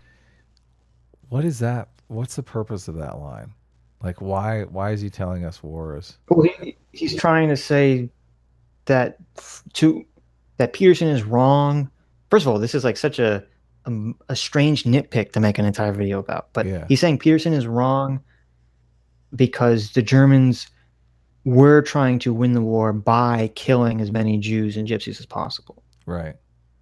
But he's denying Peterson's point, which is, okay, but wouldn't it have made more sense to physically try to win the war first and then ethnically cleanse people once you have the ability to, without getting, destroyed by other countries? Why do you know why Hitler invaded all these countries? Because he wanted to take, he thought, I told you, it's like Alexander the Great. He's like, German people were going to lead the world into a new age of enlightenment. So it's a status thing. It was a status thing. Status and legacy. I mean, like I say it's more complicated than that. It's saying I know how to make the world a better place. Right. Just in a really fucked up kind of way. Yeah. Makes sense. 20th century. Nazi politics and ideology is built around one core assumption about the nature of society, the state, and history. That all of history, including all social formations, are built around a biological conflict between... See, because he didn't explain or didn't understand the Mark of Cain idea, he doesn't know that Peterson is not even necessarily disagreeing with him. Right. Peterson was saying that they were primarily motivated by their Jealousy. racial jealousy. Yeah. That's what, it seems like the Jewish conspiracies revolve around jealousy. I mean, Right, I gotta admit, I'm conspiracy jealous. I want to be a big Hollywood producer. Like, I get it, okay? I'll talk to someone on next week for you. I want to have diamonds. Come on. I mean, it's true. There aren't you can only create, here's the problem. You can only create conspiracy theories about people in power, typically. I mean, there's not there's no black conspiracy, right? Yeah. Because they don't have power in America. What about Oprah? Oh, I just triggered the anti-SJWs. What about Oprah, though? I mean, she's like mega powerful. Oh, there you go. Conspiracy, Oprah. I have so many Jewish friends that are just not powerful at all. Like, not really powerful. Right. Like, it's easy to say, okay, a lot of people in power are Jewish, but there are a lot of Jews that aren't in power. Well, that's why the conspiracy has kind of evolved to be somewhat more nuanced. It's not, most of it's not, oh, the Jews are trying to take over the world. It's, oh, the Jews are inherently more liberal and are the ones who are pushing for the liberal ideology of open borders and all this, and the erasure of white people. So therefore, you don't have to have Jews be in power as an entire group to perpetuate that conspiracy. I have never seen any of my Jewish friends be the least bit racist or even nepotistic or anything like that either. Yeah, but they're too liberal. What do you mean? I don't. Maybe. They want open borders. They want to get rid of white people. I think they're just like bleeding hearts. I think they're more naive than maniacal. Right. That's where we. Well, you're not in favor of open borders, are you? No. Yeah. See. Of course. So you're. So okay. I'm a Nazi. We do agree. No, I think the Democrats. I mean, I don't know. I didn't follow the situation close enough to know the specifics, but I think the Democrats should have worked with Trump to go for merit-based immigration. Yeah, definitely. I mean, it may have been just a bullshit offer, so I don't know the specifics, but yeah, they don't want to give Trump a win, right? Well, I don't even know if the Republicans would be on board with any sort of immigration increase at all. Yeah, our immigration's messed up now. Races, with the most prominent actors on the stage being the German or Aryan race, which represents order, progress, and civilization, and the alleged Jewish race, which represents chaos, decadence, decay, and destruction. Since in the Nazi worldview, all of history was so true. Your PSA, so you're You know, it's weird. I was looking through. Chaos. There was like, hold on, back this is up. so They have a weird. picture of you on the cover. You Oh, guys how want to dare know you. what? How dare you? How dare you? It was really weird. Like, apparently I think it was like in the 30s or some point in history in America, like it was a stereotype that Jews were very athletic because there was like a bunch of Jewish athletes or like Olympians or something. It's so weird. Jews, Like nowadays, you're like, what? I don't understand when people just make random claims about an entire group. It's like Jews run the gamut, man, from the fat guy to the anorexic. Yep. It makes no sense. From the smarty to the dummy. Exactly. It makes no sense to me. I mean, revolves we're mostly around this smarty, conflict, so does necessarily the Second World War and the conception of what a German victory looks like in this conflict. Even with the war itself becoming an important catalyst in radicalizing German policy, from discrimination, forced immigration, and ghettoization to actual physical extermination of Jews. In his book The Origins of the Final Solution, Christopher Browning writes about the important changes that came with the start of the war in 1939 that not only forced the Nazis to consider what they called the Jewish question in a framework beyond Germany, it also represented a qualitative change. Germany was now at war. For some time, Nazi propaganda had branded the Jew as the enemy of Germany. If war came, it would be through the machinations of international Jewry. The Jew was an integral part, indeed the quintessence of the Nazi Feindbild, or stereotyped image of the enemy. Now that Germany was at war, harsh measures against the enemy, including potential enemies, non-combatant civilians, women, children, seemed self-evident and justified by national. So exactly the mark of Cain that he was deriding earlier. I'm like, okay. So this guy totally agrees with Jordan Peterson, doesn't even know it. Where have we seen this before? When has this happened? Maybe last stream, was it? Like, why are these people against Jordan Peterson? I don't get it. I mean, they're against the straw man of Jordan Peterson, I guess. Right. It's why they have to point out whose side he's on before they start talking about what he says. Yeah. Interest. We don't even have to look far to get this information straight from the horse's mouth. In a speech from January 13th, 1939, so more than half a year before the invasion of Poland, Hitler stated the following: "Today I will once more be a prophet. If the international Jewish financiers in and outside Europe should succeed in plunging the nations once more into a..." Here, you got to read that, though, but you do it with the crystal meth accent. What's a crystal meth accent? I don't even know what that I sounds don't. like. I wouldn't know either. I saw that. Have you seen the movie Spun? No. Everyone in that movie is just bonkers. Remember when Trump did the debate and all the Democrats were saying he was on cocaine because you could hear him like sniffing over and over again. I wouldn't be surprised. I wouldn't either. Seriously, isn't he on? He's on something, one of those energy supplements. Really? That makes sense. I thought he was. I mean, he is so full of energy. That's like pretty crazy.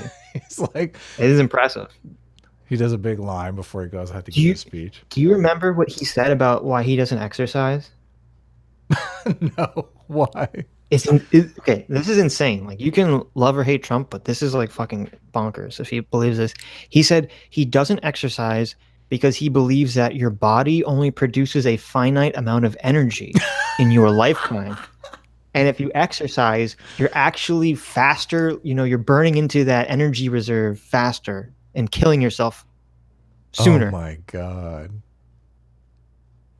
There is, do you know the theory that every organism gets the same number of heartbeats?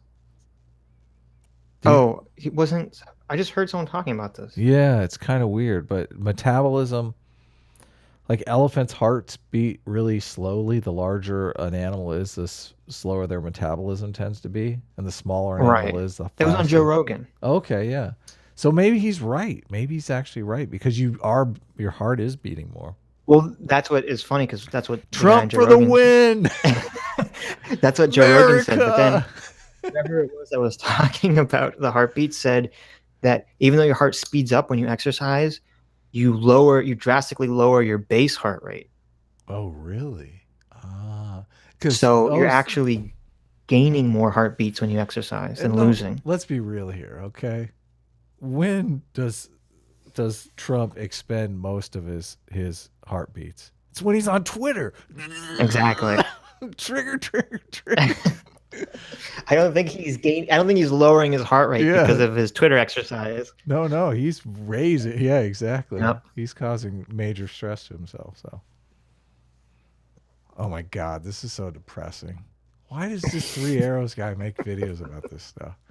If he's in Germany, are they supposed to be? How's he Googling pictures of Hitler? Come on. What do you mean?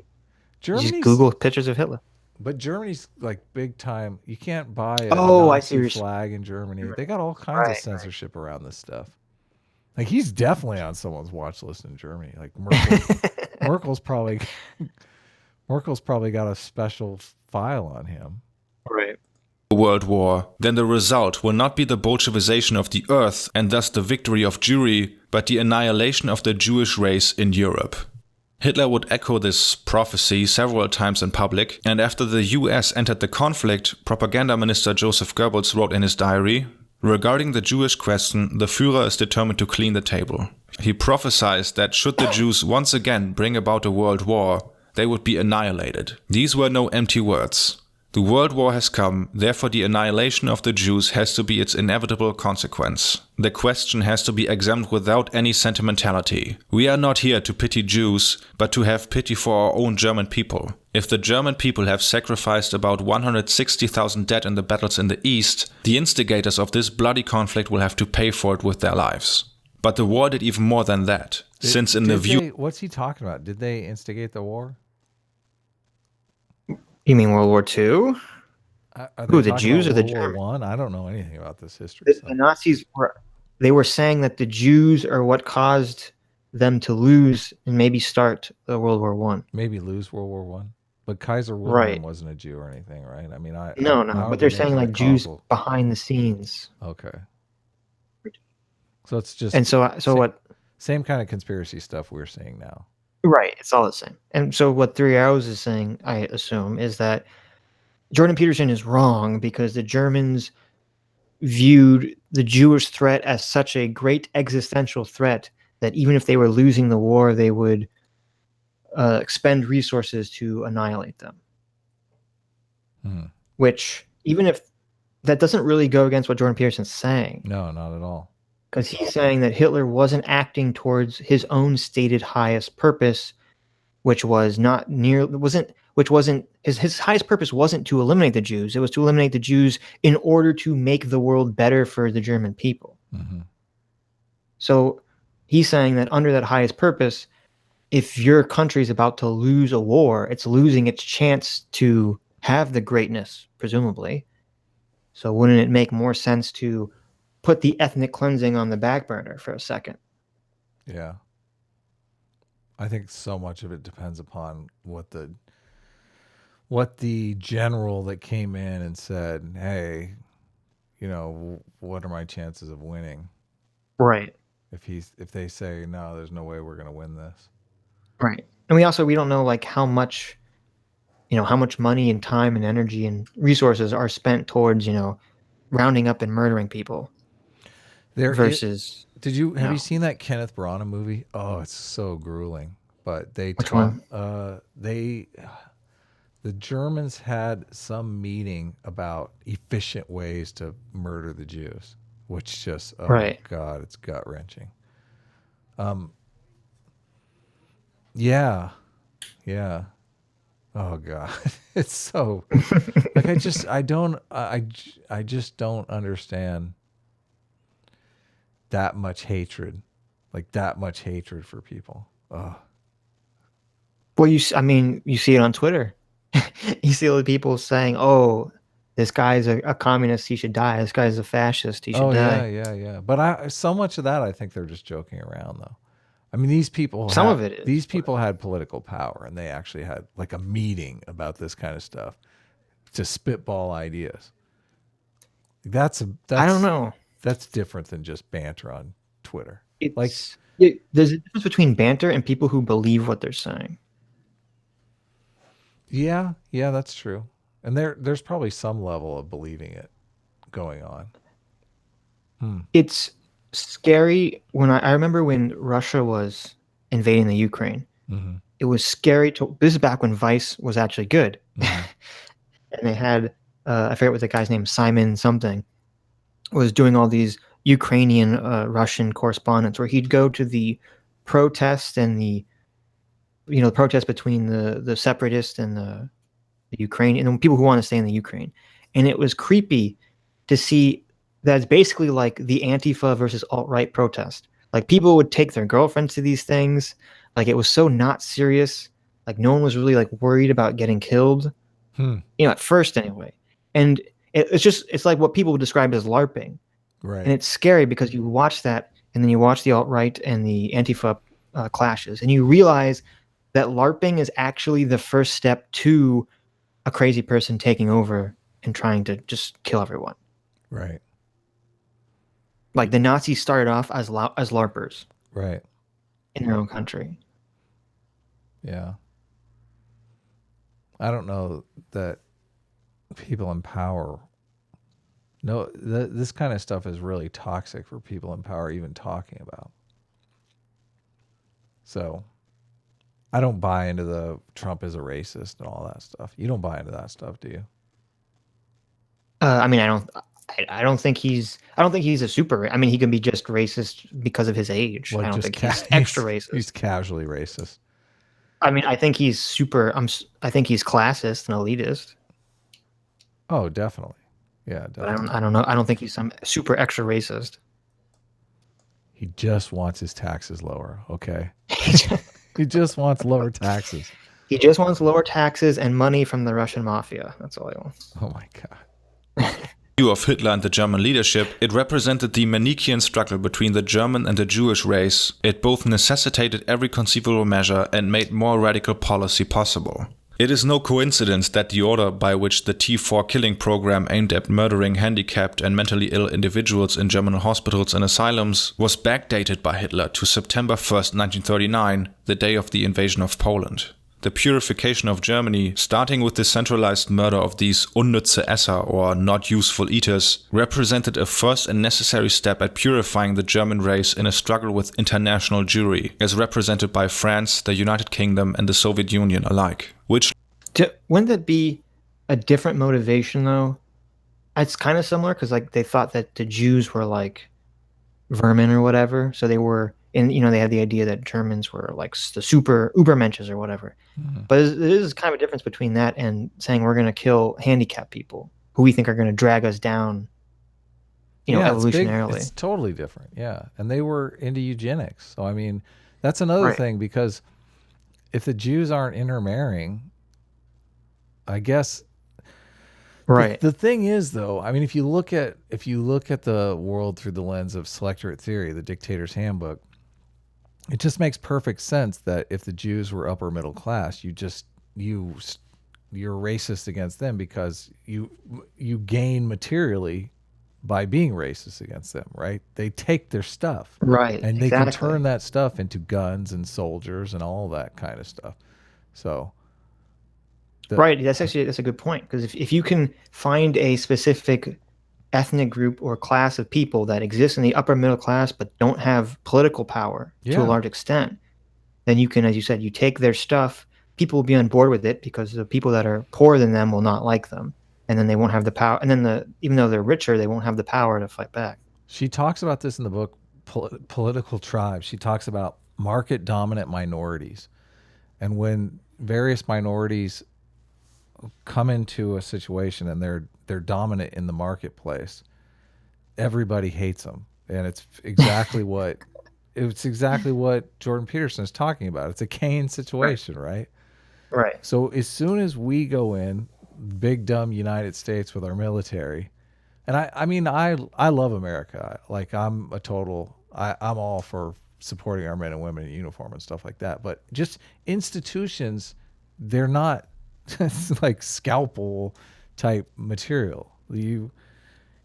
It's hard to do detail work with an institution. So we go in and like Iraq falls apart, and all of a sudden, I mean, the Sunni and Shia was a stable situation, but the Shia, the Sunnis were the market dominant minority. They were a smaller population, but since Saddam was a Sunni, like they got all the best business deals, they got all the best business contracts, right? And it was like an ethnic situation. Well, as soon as we went in there and said democracy, like who has power in a democracy?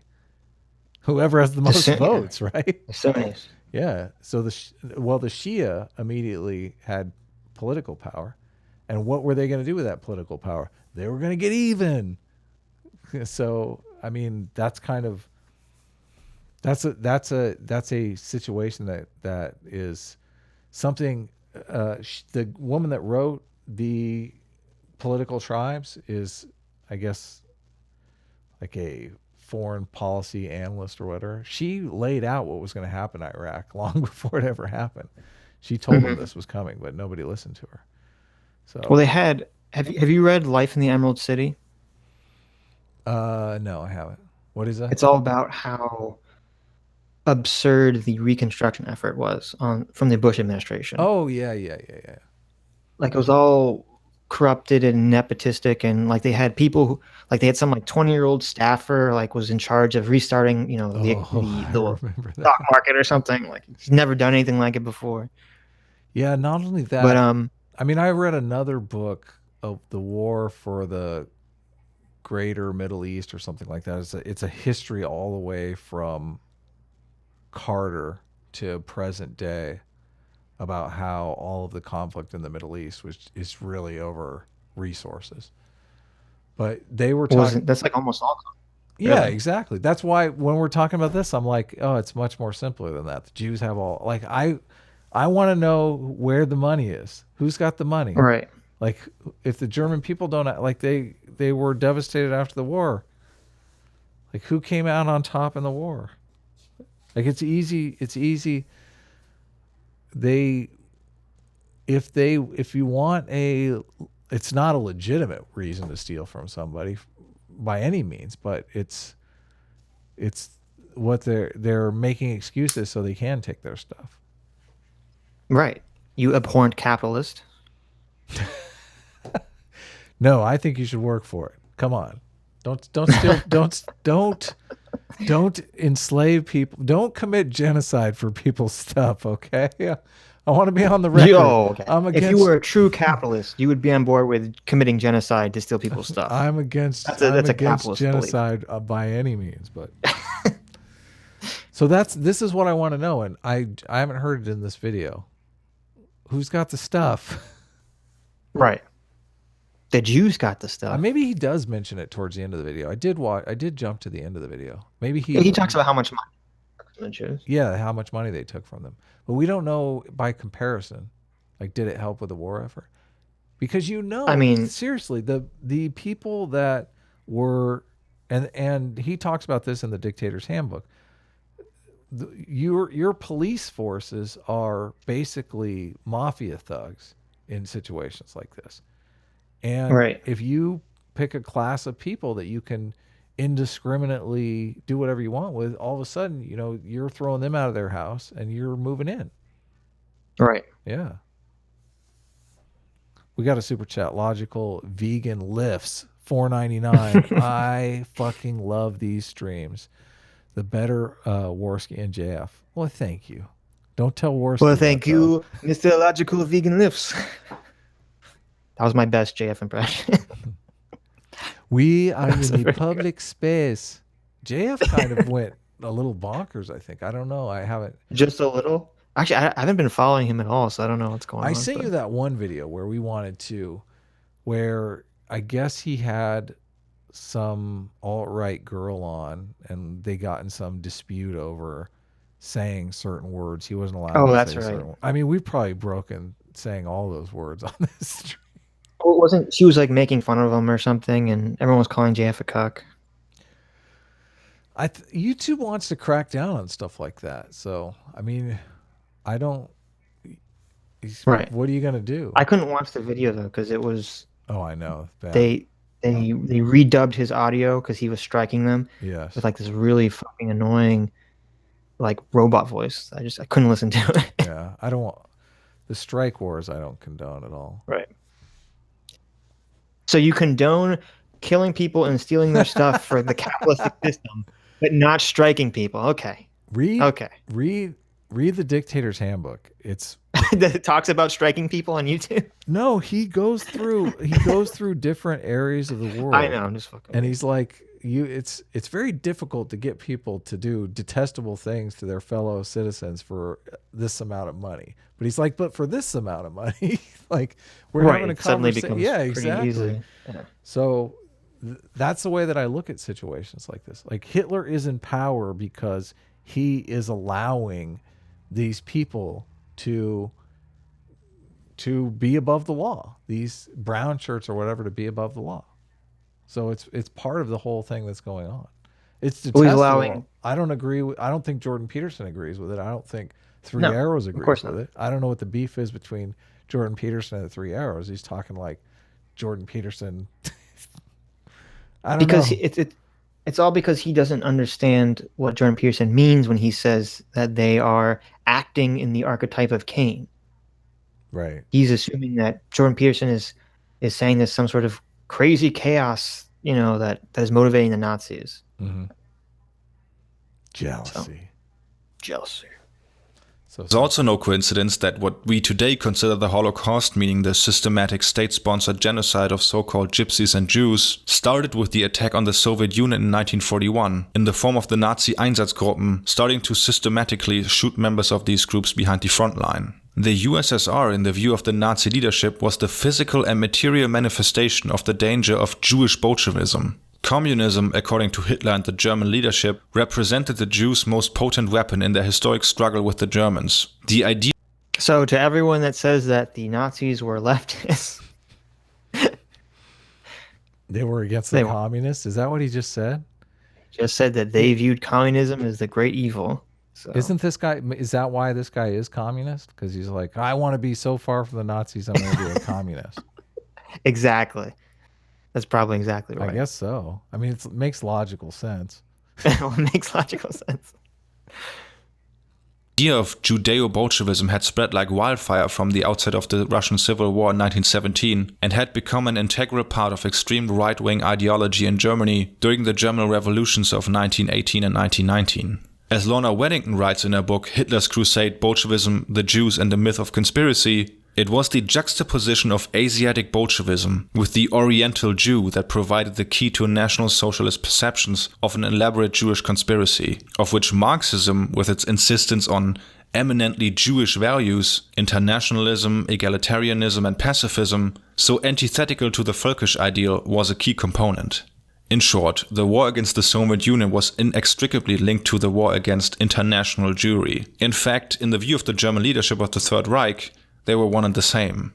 This is evident in how this war was planned and how the systematic murder of Jews in the Soviet Union was an integral element to its planning from the beginning. It was a war of extermination in which victory meant nothing short of the total physical and political annihilation of the Soviet Union, and especially its Jewish population.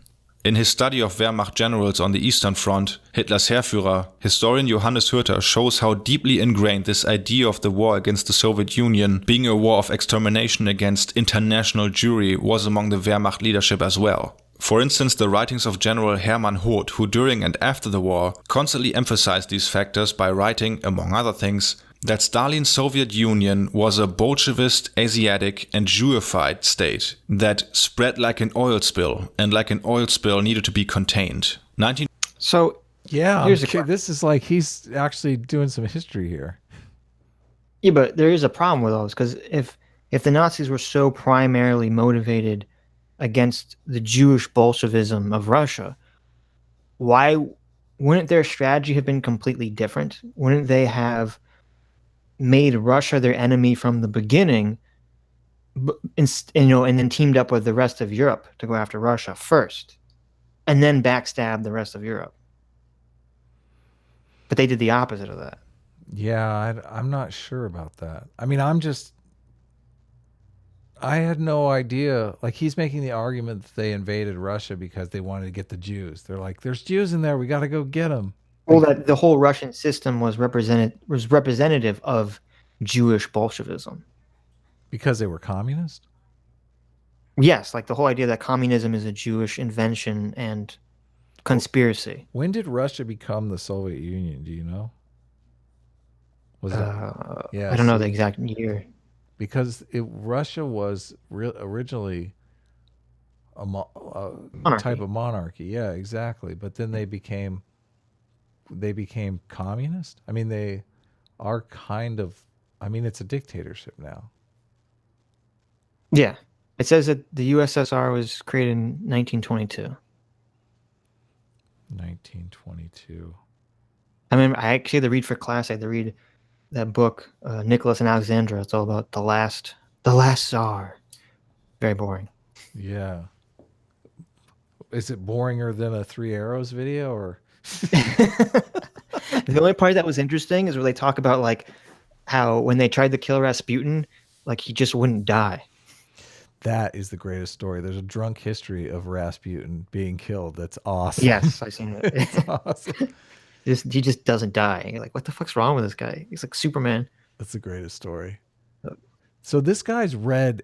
I'm suspicious of this Three Arrows guy. I got to tell you, my hackles are up because he's read every book written by every Nazi on the face of the earth.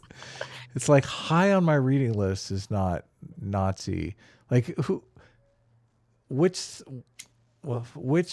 side of the debate is this Hitler Hoofer?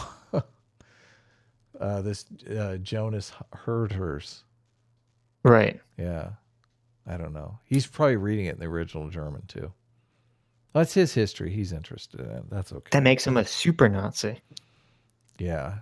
I think he's a communist technically. So you're saying the Nazis are communists? I had no idea that they were invading countries to get Jews. I thought they were just I don't think they're like I don't we're think gonna that's keep France. That's not what he's I don't think that's what he's saying. I don't think that's what they were doing. It was we're trying to unify the world under the great German guidance. Right. And the Jews represent the force, the most evil force against our ideals. Mm-hmm. And so if the Jews, and since communism is created by Jews. Was it? Therefore, Russia would represent the great Jewish threat to our ideal. Because Marx was a Jew. Right. Right. I mean, I don't know when it came about, because in Israel, like, there's a bunch of kibbutzes, which are like kind of like the little mini communist communes for Jews. Really? So there's definitely some sort of Jewish communism connection, but it's not like widespread or anything. Yeah, I don't. When I think Jewish, I don't think communist. That's why. No, you think greedy, rich asshole. Yeah, you think capitalist. That's what you think. Yeah, definitely. There you go. Esteban Gunn for $5. You guys should do a video called "Why Through Arrows is Wrong," and then spend 10 minutes talking about the evil actions of Pol Pot. We should do that. Who is Pol Pot? He was a Cambodian communist guy. Oh yeah, I remember. All right, we're almost there. We're getting close. Doing it.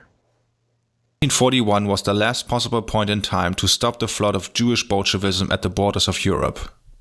What all of this shows is that rather than some abstract form of mayhem, there was a concrete, discernible, and explicit basic assumption about the world that dictated the Nazis' actions and logic of these actions. Victory in the war meant the annihilation of the Jews and so-called gypsies. This was the idea that both the Holocaust and the very nature of the war, how it was planned, organized, and executed, was centered around. Is it kind of crazy that he made an entire 20-minute video? I mean, we're making a stream about it, so maybe we're crazy. But he made an entire 20-minute video because he disagrees with Jordan Peterson saying that pragmatically it would make more sense for the Nazis to take over first and then ethnically cleanse people. It's bonkers. Like, that's what Jordan Peterson's bonkers. position is. Like, and he's like, is this really like a point worth quibbling over? Yeah, I don't understand what either side of this argument gains by winning. Like, this is the hill you're gonna die on, right? Right. And it just seems like have you listened to any of Jordan Peterson's classroom lectures?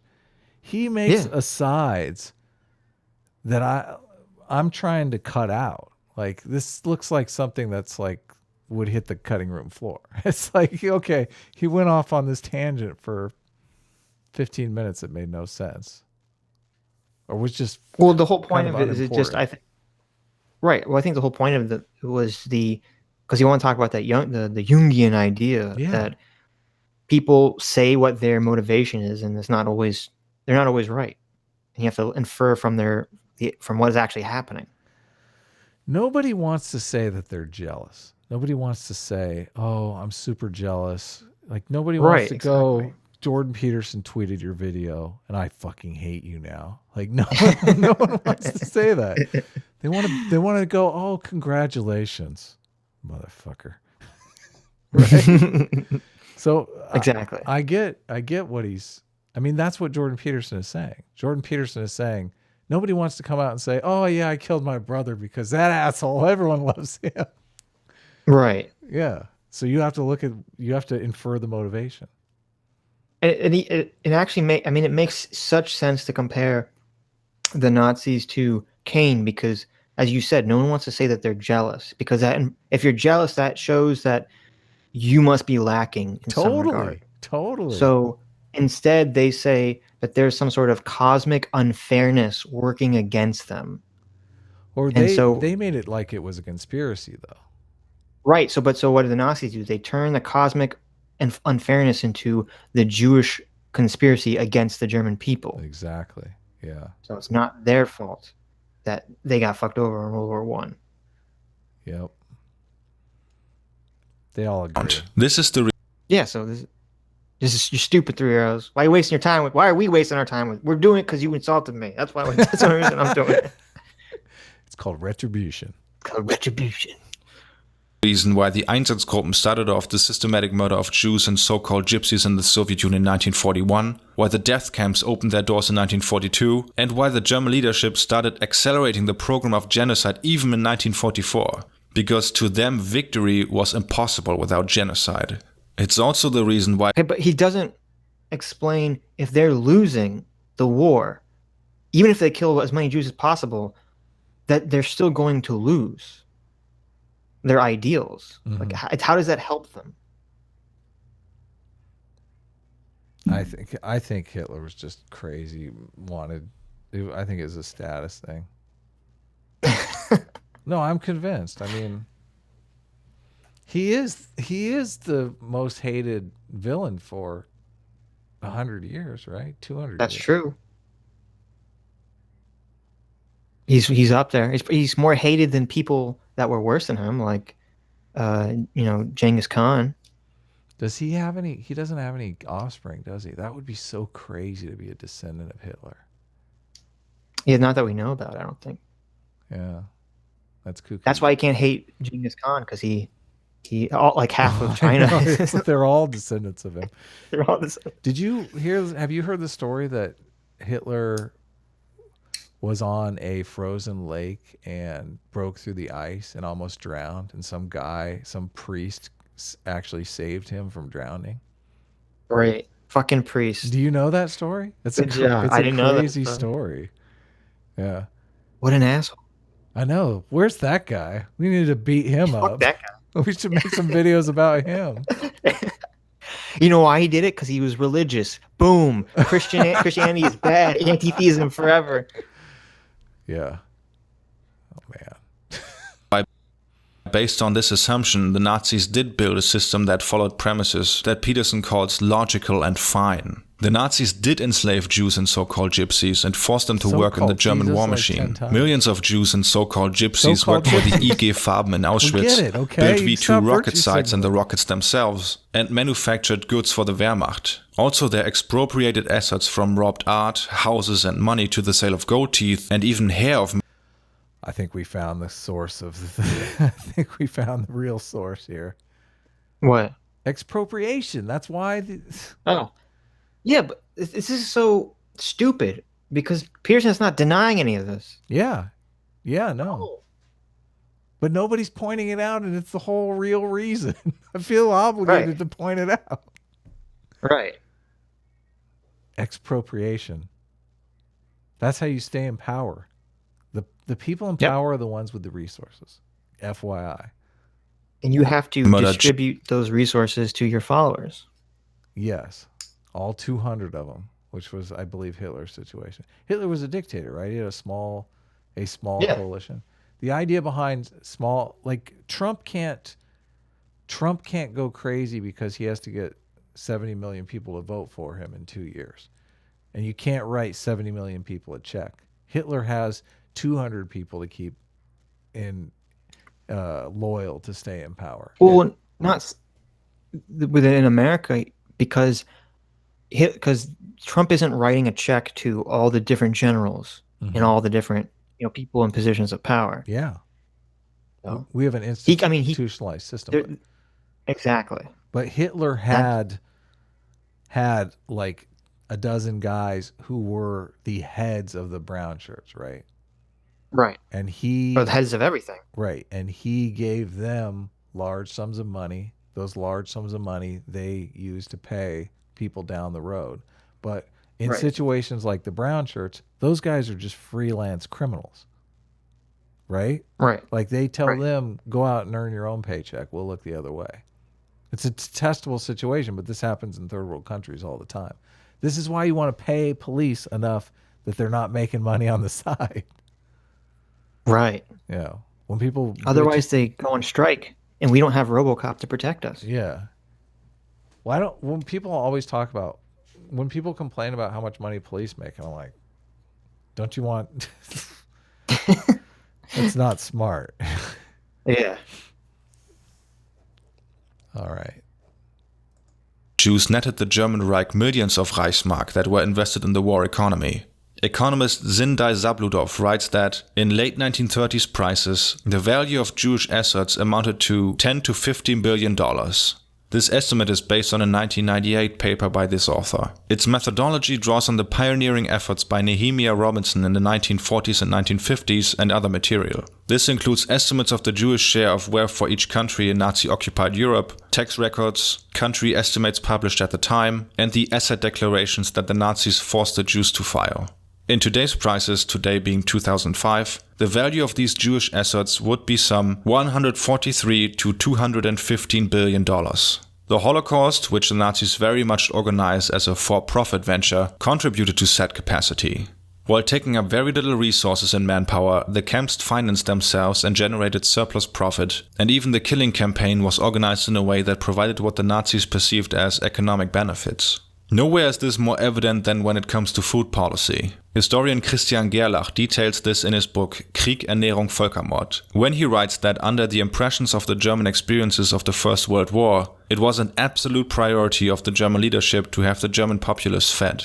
They succeeded in this, given that in the terms of calories, the German population was the second best fed one after the US Americans during the entire war. The way this was achieved ties in directly with the Holocaust and the program of economic exploitation. Not only did the Germans go as far as to cause a catastrophic famine in Greece, but one of the very motives why the extermination program sped up in 1942 with the Operation Reinhard death camp starting to operate in Poland was that the Nazis wanted to save food.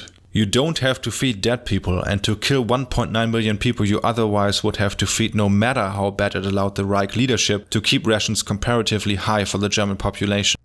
Okay, so there's a problem with this idea, which is there were like death camps that were not in Germany. Mm-hmm.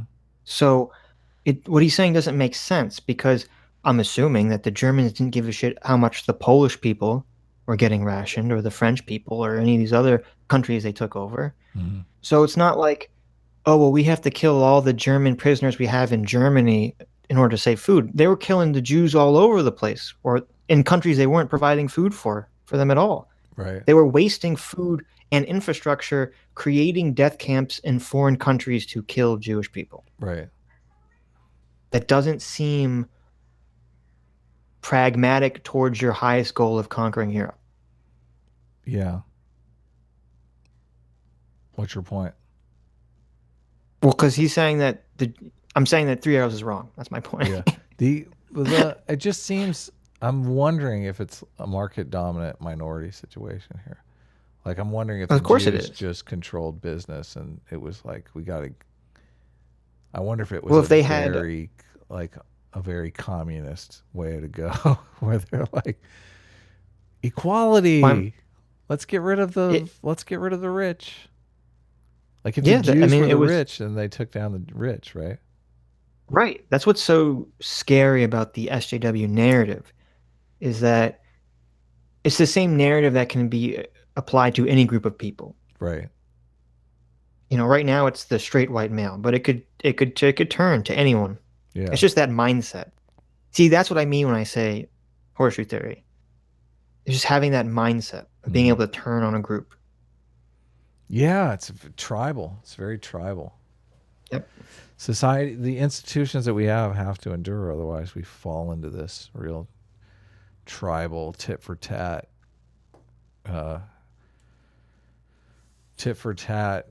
conflict all over the place. Mm-hmm. But it sounds really like he's just saying that the Jews had the money, the Nazis needed the money, they killed the Jews, get the money. Sounds like that's the real motivation to me. And that goes with what Jordan Peterson is saying, because Cain was like, Abel's got the money, I want the money. Well, this whole video is just predicated off of him. This entire video is predicated off of him not understanding what P means when he talks about Cain. Yeah. McCarthy's List has a good super chat. I read he did it in a regular chat too. PHP 250. Mein Kampf is half a book of Hitler talking about how Jews are a disease and detested them. Moral foundation theory, sanctity, degradation, OCD is a oversensitivity to. All else is ad hoc. Yeah. So he's basically saying that Hitler was just disgusted by the Jews, which is completely irrational. So right, but here's the thing: if he was just disgusted, say he wasn't disgusted with the Jews, say he was only disgusted with the Gypsies, would he have been able to mobilize? We still don't know who the Gypsies are, but if he was only focused on the Gypsies, I'm just or thinking of Germans, hippies in my head. So or think of Brad Pitt from Okay. Snatch. Okay. but I like that So guy. a bunch of It's hard for me a to bunch feel of people, disgusted. a bunch of people in their caravans. Okay, that's who the Nazis didn't like. Right. If Hitler was only motivated against the pikeys and against, people with intellectual disabilities and other disabilities, Right. do you think he really would have been able to mobilize a political and military effort around that? See, I almost think the Jews had to be a market dominant minority in order to, for exactly the reason that you're saying, because Right. you want to mobilize people. And the way to, if everybody is dominated by a certain class of people, it's going to be easy to mobilize those people against him. They're going to feel Right. that he's going to use Cain psychology and mobilize those people against the market dominant minority. So I guess what my point, like I agree with what McCarthy's saying. The only thing is I would assume that the whole Jews are disease and the OCD thing, like that's the structural mechanism that exists in Hitler's brain. Mm-hmm. But he has to create a reason for why the Jews occupy that slot. And I think, as you were saying, that it has to be a group that is the minority dominant marketplace that exists in that slot. It's easy. I mean, I can understand people having that disgust to certain people. I lived in New Orleans for a while, and I had a friend of mine that was really disgusted by black people, which I didn't understand at all. But like, we were eating in a restaurant, and black people came in and sat in the restaurant, and he could not finish his dinner. Like, it was that big a deal to him. Yeah. But he had told me he had gone to, so in New Orleans, there's public schools and private schools, and all the public schools are completely black and all the private schools are completely white. But since he was poor, he had to go to the public school. So he was like the one white kid in public school, and they kicked his ass like every day. Like, everyone beat him up. So, I mean, it made sense that that's why he was always terrified of black people. But I guess that's not even really an irrational fear. That seems kind of like a rational fear. I guess it is irrational because it's irrational to project it in the future onto everyone. Yeah. Right. I mean, like, I don't know if you ever listen to Howard Stern. Like, you'd also talk about how he would get beat up by black people every day because his school, his district where he lived, like it became like I forget what it was called. It was like famous in New York, where like all the black people moved in and all the Jews left, except for his family because they were good liberals. So he didn't leave. So he got beat up by white people or black people? No, he got beat up by black people every day. Howard Stern did? Yeah, because he was the only white person in the school. Okay, so it's the same situation.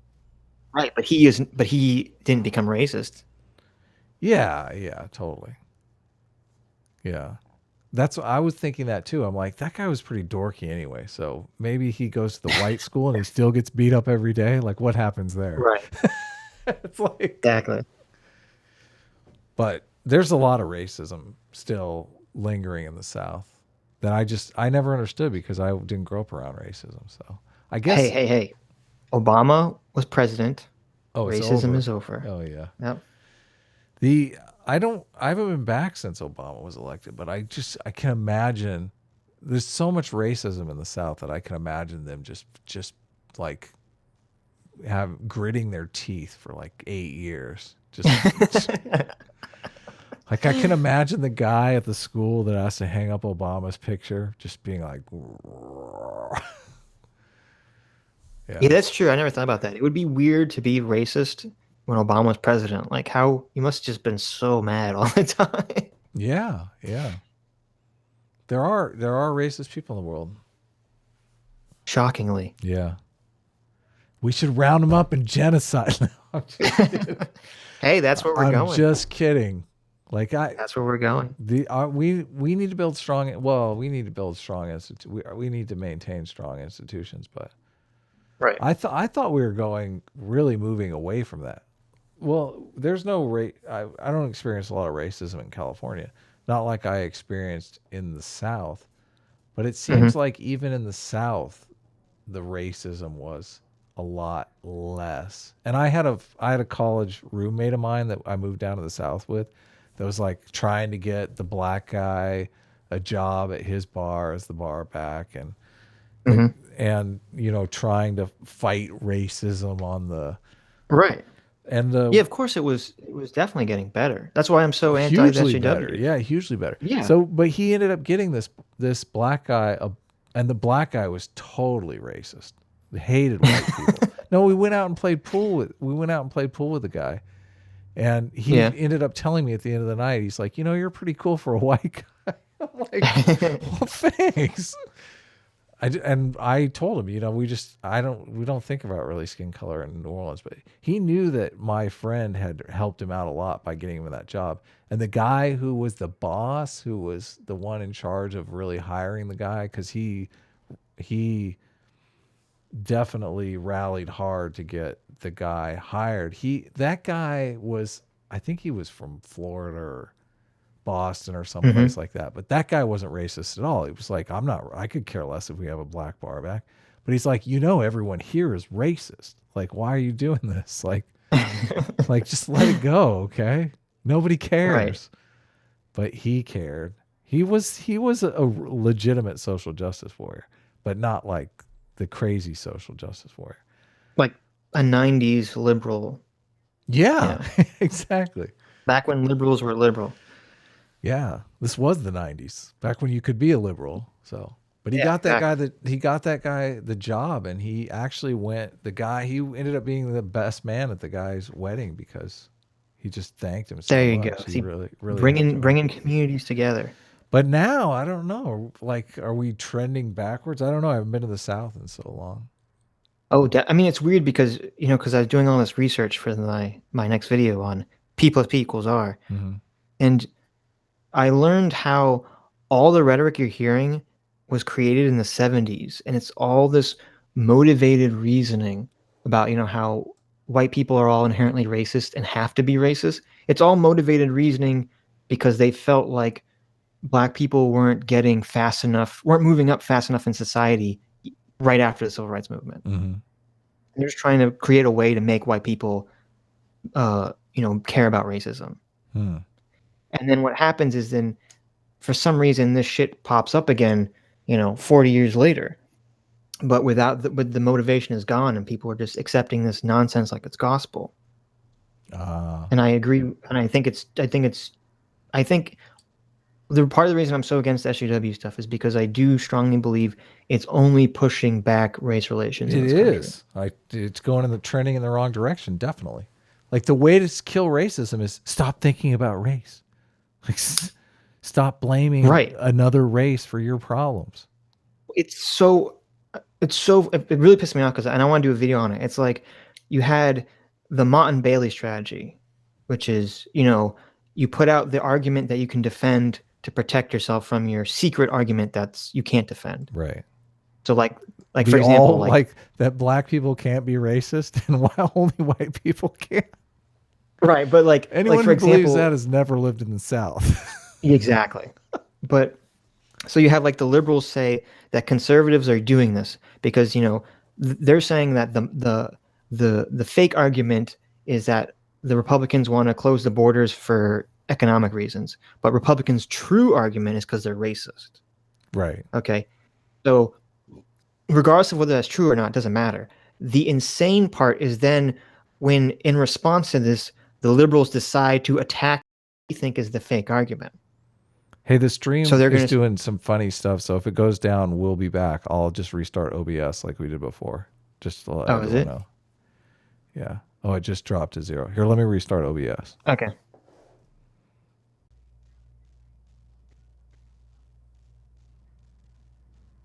All right. Should be back. Sorry, guys. Okay. Anyway, my point is that basically this pissed me off so much. In the 70s, the liberals were complaining because Republicans who were against affirmative action were saying they were against it because they were colorblind. They didn't see race. So they had this group of far leftists who so stupidly who believe that Republicans are only saying this because they're really racist. Okay, so instead of attacking them for being racist, they attack what they think is the fake argument of being colorblind. And so they create all this nonsense and all this fucked up ideology about why colorblindness is a bad thing. I know. Which is like goes counterintuitive to like fucking everything. Not only that, it flushes like 20 years of work down the toilet. Right. The stream went out again. Yeah, it's fluctuating up and down. I don't know. I guess we're restarting it again. Fuck you, YouTube. That's back pretty strong. I don't know. It's back.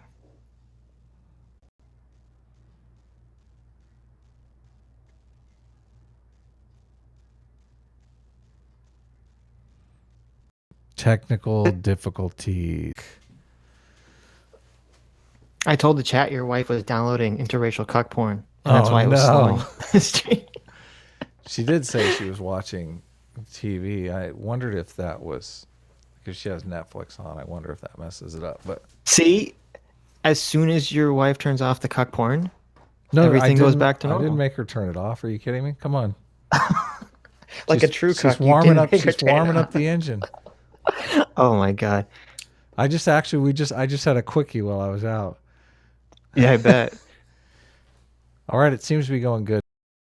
We're back. Let's finish this dumb video. I have to fix the chat again because now the chat's frozen. Oh no, it's going down again. Oh god. You're going robot. What the fuck? I'm gonna have to restart. This makes absolutely no sense at all. I don't get it. I thought we had the ultimate solution. Yeah, so did I.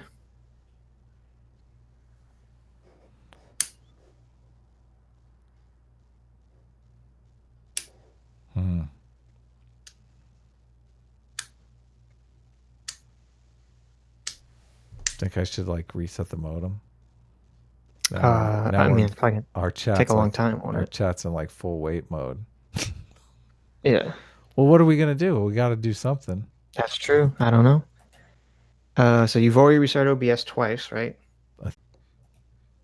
Is the stream still up? Yeah, still 51 people. Oh my god. Hey everybody. It's your friend Adam. We're trying brand new stuff now. We tried resetting the router. No, see, that's not what happened. We all know what happened was you closed all your tabs, you turned off your wife's porn. No. I opened a couple extra tabs. I'm up to 28 tabs. You put pants on, and now it's suddenly working fine. Pants? Are you kidding me? I think it's funny. I can't remember who draws it's. I know Caffeinated Tweakers drawn us, and there's another person. Felix. Yeah, and he's the one that draws me with the red shorts, which I think is pretty funny. It's pretty because that's what you wear. He's got it down. No, he knows my secret. He knows your secret. Okay, so let's watch the rest of this dumb video. No, but I don't. Oh God, it's doing it again. Jesus Christ! Oh my God. Oh no! Oh no! So I'm gonna have to learn OBS because maybe if I do a stream, we won't have this problem. We didn't have any problems last time. That's true. I don't know why it's being difficult. Well, it's back. For now. As soon as we say it's back, it will go away. Anyway, let's just watch. Okay? Okay, let's go. And here's where we get to what I called dangerous conclusions earlier. The reason this is so important and why Jordan Peterson's musings on Nazism are so objectionable is rather simple. By understanding that the Nazis' actions followed a rational... Oh, it's gone. It's gone. Yeah, I'm looking. Stuff. I think that it's something on my computer is blocking the stream. Oh, try turning off your virus stuff for a sec. If you do like a that's why this isn't working. Well, I don't like her. I don't like her internet, the internet she's providing. I want my money back. Now we're just like sitting at 0. It's weird that it has enough internet for this. Can you Yeah, something's going on. That Can you- there, huh? start the stream up, but with just this and without OBS? Yeah, I guess we could do that. But then Try doing that. Then we can watch the video. We're officially back right now, I think. Just so you know. I don't think we're FYI. back. We're live. I don't think we're There's live. a lag on it, but we're live. Hey, everybody. We're back again. Sorry for all the technical difficulties.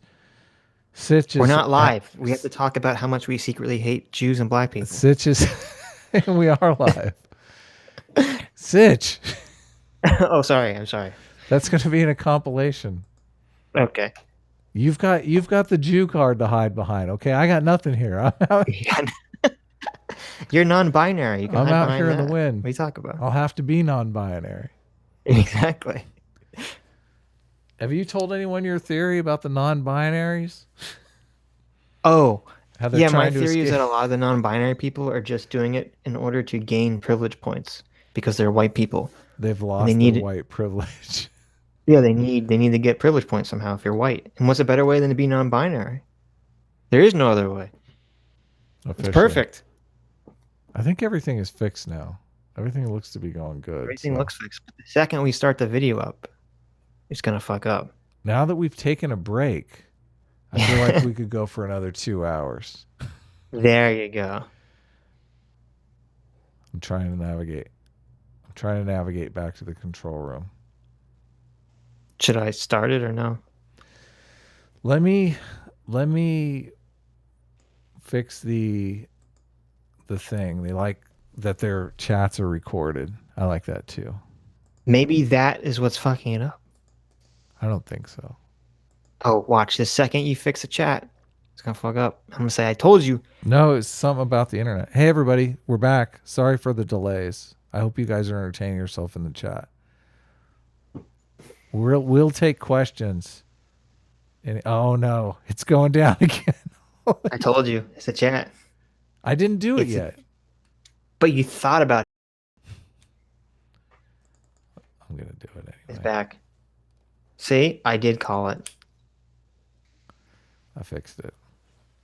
Lol Sitch called it. See, they can hear us. Yeah, but it Doesn't went back matter. off the online. It went on for like a second. Back off. I don't know. Should we just... I don't know how to fix that. But...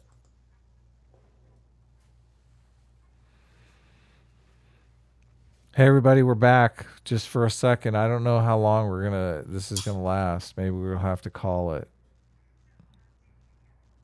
So, are we gonna call it? Or are we gonna... I don't know. What do you want to do? We're officially live now, it says. How about if it buffers again, we call it? Okay. Does that make sense? So we'll go right now, and if it fucks up again, we're done. Right. Okay. Hey, sorry everyone. Apologies for the Yes. It's all your fault. stop and go. It's actually Caffeinated Fiend's fault because she Yeah, runs your she's internet. the internet provider from what I hear. I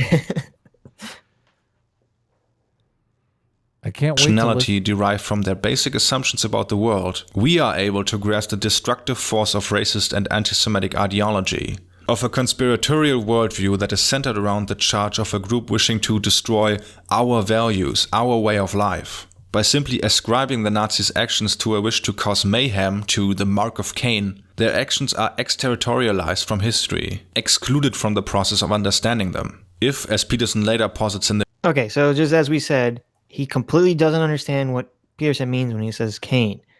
So he thinks Peterson's just saying, oh, the Nazis were just chaos, some sort of intangible virtue. And that's his problem with this entire video. Does he make the mistake that everyone makes with the chaos feminine thing? Is he conflating those two issues? I don't think he brings it up in this video. Yeah, but do you know if he does in other videos? Do you know if that's like a thing of his? I have no idea. Huh. Be interesting to know.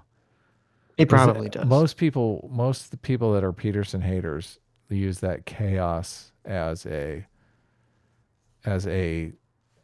way of saying you know who he's talking about. He's talking about women. Didn't you know that secret woman hater? The Nazis only did what they did because of women. It all makes perfect sense now.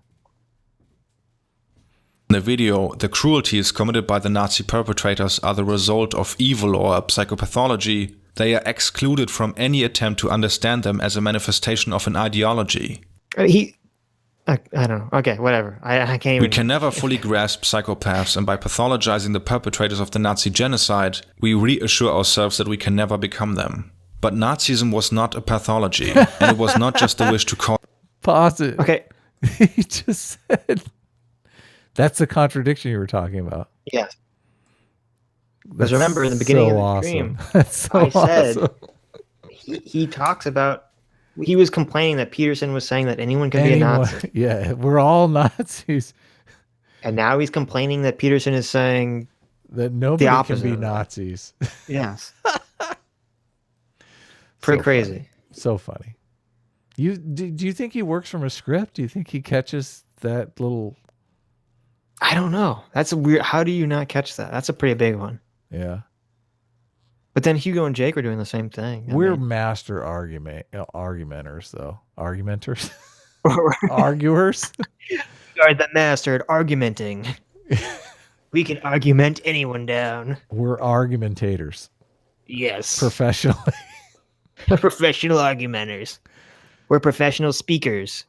Wordsmiths. Argumenters. Anyways. Cause mayhem. Nazis were the result of a concrete worldview. A worldview not too dissimilar to that Jordan Peterson and other figures the far-right flocks to are trying to peddle today. If, like Peterson, people perceive the... Wait a minute. Wait a minute. Did he just call Peterson far-right? Well, no, he said far-right people that flock to Peterson, but he said... Didn't he... I want to rewind it for a second. I gotta make sure that he said what I think he said. Culture is symbolically, archetypically, mythically male. Chaos, the unknown, is symbolically associated. He brought it up. I accidentally pressed the spot. He brought it up. With the feminine, how do we and go further back? asserts that they are perpetrators of the Nazi genocide. We reassure ourselves that we can never become them. There we go. You have to click the pause button. You can't click in the screen. Well, I got it. It's fine. Okay. But Nazism was not a pathology, and it was not just a wish to cause mayhem. Nazis were the result of a concrete worldview. A worldview not too dissimilar to that Jordan Peterson and other figures the far-right flocks to are trying to peddle today. If, like... Okay, so he said it's not dissimilar to the worldview that Peterson is trying to sell. Yeah, what is the worldview Peterson is trying to sell? Yeah, Peterson is trying to say, don't be Cain. Yeah. That's pretty crazy. Don't get jealous. Don't get jealous and kill your brother. Yeah, I don't know. I don't know. That's whatever. What? Peterson, people perceive the world in a way that posits certain behaviors, attitude, and social positions of certain people as primordial. Like, for instance, Peterson claims in his book 12 Rules for Life in stating, culture is symbolically, archetypically, mythically male, chaos, the unknown, is symbolically associated with the feminine, and further asserts that there are certain groups that are trying to disrupt the natural order of things with a nefarious agenda. So, wait a minute. He said, Jordan Peterson says culture is male, not order, culture. Yeah, that's wrong, really. I don't think Peterson is saying culture is... No, order. That's a... See, but so he's saying that the reason that Peterson's worldview is... The reason Peterson's worldview is similar to the Nazis' worldview is because he thinks Peterson is doing the Cain maneuver. That's what we're going to call it, the Cain maneuver. Where he's saying that society is fine, but then some interloping group is ruining it for everybody. Well, and he's accusing Peterson of the naturalistic fallacy. Right. That's what Which- they all do. Which I don't really see Peterson making the naturalistic fallacy. No, not at Like, all. What he's objecting to is people ignoring science. Because Right. he's saying these people are. He's saying they are an all-out assault on the categorical system with the gender pronoun stuff, not the. He's saying that they're denying the biological reality of gender, or sex Right. and gender. Right. And that's also just a Mott and Bailey front for them, because they're really trying to just destroy the entire idea of hierarchical systems in general. They are, or Peterson is. Peterson is Peterson's saying that's what they're doing. right. Which I agree with to some extent. I think that's the reason. That's the strategy for making sex not matter. For believing that men and women are identical is an attempt to destroy the hierarchical structure. I mean, we've talked about it before. There's the male hierarchy and the female hierarchy. And Right. The I don't females- think most people are thinking that deeply about it. I think it's...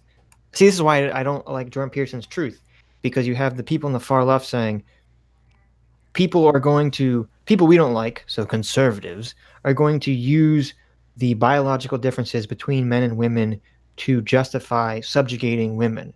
So therefore, it's in our best interest. Therefore, it is true enough, okay, if we believe that men and women have no differences.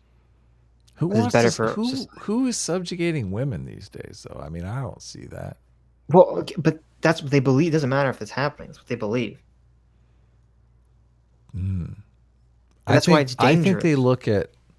I think they look at a conservative household where they have the traditional gender stereotypes, where they have Right. the division of labor, like the wife does the cooking and cleaning and the husband does the yard work. Like, they look at that as oppression.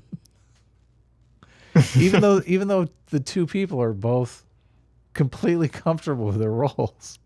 Right. So I don't know that adds anything to the conversation, but I don't think Three Arrows is adding much to the conversation. No, it's not. It's not. I don't understand the argument that he's making, and he's cherry picking from Jordan Peterson's book to make some point that I'm not sure I fully understand. His argument is he thinks Jordan Peterson is saying the Nazis were not pragmatic. The Nazis were not even following their ideology. The Nazis were acting out some sort of idea of chaos, which isn't Jordan Peterson's point. Right. That's what Three Arrows' point is that he doesn't understand Jordan Peterson. I don't understand how this video has 200,000 views. That really shocks the mind. Because there aren't that many. The problem is that like the anti-SJW side is so saturated with people, but the SJW side, You mean the logical, reasonable, Yes. rational side? the I side wonder of why- logic, truth, and freedom. I wonder why it's saturated with people. Something about getting out there and just acting like a complete idiot doesn't seem appealing to a lot of people, I guess. I know it's surprising, but yes. So there's not that many people on the SJW side that are like barely competent in their video making. Emotionally, though, this is a good propaganda piece because, first of all, you don't have to be very intelligent to understand what's going on here. He sets it up. He introduces Peterson. He has 7 buzzwords, dishonest, I can't remember. It's been like 2 hours, but like fruitless. I mean, he throws a kitchen sink at him, right? So Right. you don't have to know what argument he's making to know, oh, that's the bad guy. And then he marches out a Right. bunch of black and white. He's like, here's some pictures of some dudes digging their own grave. I'm like, why is this in here? Like, what does this have to do with the argument? Well, it's not about the argument. It's just about showing that, look, terrible things, and this guy condones it. No, I think you're completely right. Yeah. Because if it wasn't a propaganda piece, like he doesn't even explain Jordan Peterson's position to the audience. Not at all. And as you said, it doesn't matter because it's not about that. Yeah. Do you think that this? I mean, I'm inclined to believe often that people are just not very bright, that they're not nefarious. I think it's more stupidity than malice. I think he probably doesn't even really like. He didn't catch that Kane thing. He just said, "Oh, Jungian nonsense." He's like, "This is the word salad part here." No, I think you're. Yeah, I don't think it's malicious. I think he's on the SJW side. He wants to not like Jordan Peterson for whatever preconceived notions. He's German, presumably. He doesn't like the Nazis. Jordan Peterson talking about Nazis. Oh, Jordan Peterson must be saying something bad about the Nazis, something wrong. Yeah. So I think that's as far as the thought process goes. We got to do the normie version of that video. I'm serious. That video needs 1 million views. And the only thing stopping it is really utter confusion. Maybe. Just from grandma. Could definitely get I'm more telling views you. than, I'm telling you, it's got to be to the point where grandma can understand it. So everyone in the chat, when I make boring, terrible videos, you can blame Friended. No, we'll put it on we'll put it on Think Club where the normies love that stuff. Okay. And so we'll make the boring video I will get put the on your channel. Views. Okay. Makes sense. No. And the second thing it's an assault on is everything that's been established since the Enlightenment. Rationality, empiricism, science, everything. Clarity of mind, dialogue, the idea of the individual, all of that is not only, it's not only that it's up for grabs. That's not the thing. It's to be destroyed. That's the goal. Even going as far as to claim this supposed group isn't even interested in talking to you.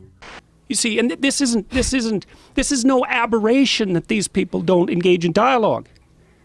It's no aberration. It's built right into the philosophical system. They regard the idea that if you're in one power group and I'm in another, the idea that we can step out of that group, engage in a dialogue, have our worlds meet, and produce some sort of understanding of each other. Yeah, some sort of negotiated understanding. No, that's part of your oppressive patriarchal game, that idea. That whole idea is part of your game. So if I even engage in the dialogue, I'm playing your game, you win. Then conditions brought about by social change, political unrest, or even war can quickly lead to a political program that, like the Nazis, is such that the only solution to this problem is for these groups not to live in this world anymore and to use coercion to assert the natural state of things. Oh, we're both clicking at the same time. We're both, oh, yeah, they're coming for you, dude. Is that go hide in your basement? Completely psychotic. It is what he just said. Exactly. And not only that, I mean, I was thinking about the Jordan. They do have a prohibition against talking to anyone on the other side. I don't think it's nefarious. I think it's just they have grown up in this internet culture where they're very conscious of their platform, and they don't want to signal boost any ideas that they think are controversial or they consider to be racist or homophobic or anything like that. So that's why why they don't want to talk to people. I don't know, but that clip was so short of Jordan Peterson. I don't necessarily know what context Jordan Peterson was making that distinction. He was saying that they don't want to talk to you because they don't want to accept the idea of Western empiricism. Mm-hmm. So if they're talking to you and engaging you in a normal conversation, then not only that means that he's saying that since they believe everything is power structures, that if an SJW even agrees to talk with an anti-SJW, that they're ceding power just because they're talking to you, and thus losing the battle. because of their worldview. I gotcha. I And think so it's simpler. the than reason that, that I say that Three Arrows is psychotic and what he just said is because Jordan Peterson is just describing why the SJWs, he's describing why the SJWs won't communicate with other people. So he gives his reasoning for that, and Three Arrows is saying, see, Jordan Peterson's giving, saying that they won't talk to people, and thus that justifies the way in the future genocide, for Nazism, to kill the SJWs. If they won't talk, let's get them. Yeah, which is like, okay, so what are you supposed to do if there's a group of people who ideologically won't talk to you? You're not allowed to say, you're not allowed to explain to people that they won't talk to you? Yeah. Like, that's fucking absurd. I did a tweet about that recently because they really have this prohibition on talking to other people. I think it's simpler than that. I think it's just, who knows how these things evolve in a community, but once somebody gets a hard time for talking to the wrong person, then everyone's trigger shy about talking to the wrong person. Then people just copy what other people are doing. Like, oh, that person got shit for talking. I don't want to talk then. And pretty soon it's a norm that we don't talk. And it goes from being, I don't want to talk to, I want to punish other people that do talk. So that's how I think it's gotten going. Oh, definitely. And it's kind of, I just realized that the delicious irony to all this is that, this all Three Arrows was all bitching about wanting Jordan Peterson to talk about ContraPoint's video. And ContraPoints is the person that always gets in trouble with their side with the SJWs because Contra's willing to talk to people like Blair White and shoe on him. And Sargon, all of them. And Sargon and all of them. And every time Contra dares to have a debate with any of these people, the SJWs jump all over. They come in and exactly. Hilarious. So Three Arrows, you're full of shit. Could ContraPoints even have a conversation with Jordan Peterson and not get thrown under the bus? Maybe. Yeah, I don't know. Probably not. Jordan Peterson shouldn't talk to ContraPoints. No, because Jordan Peterson wouldn't. Why would he? Because he's a PhD dropout. No, I meant why would Jordan Peterson? Jordan Peterson's, he's big time now. Oh, I know. Why is he talking to us, man? I don't even know. He's not even answering my emails. It's too big for me. Well, he's tweeting your video out right and left. That's true. He'll tweet the video out, but he won't respond to the email that he sent to me. I think one of his kids said, "This is crazy. People are going to think you're insane if you put this." I think first of all, he is working with a publicist now.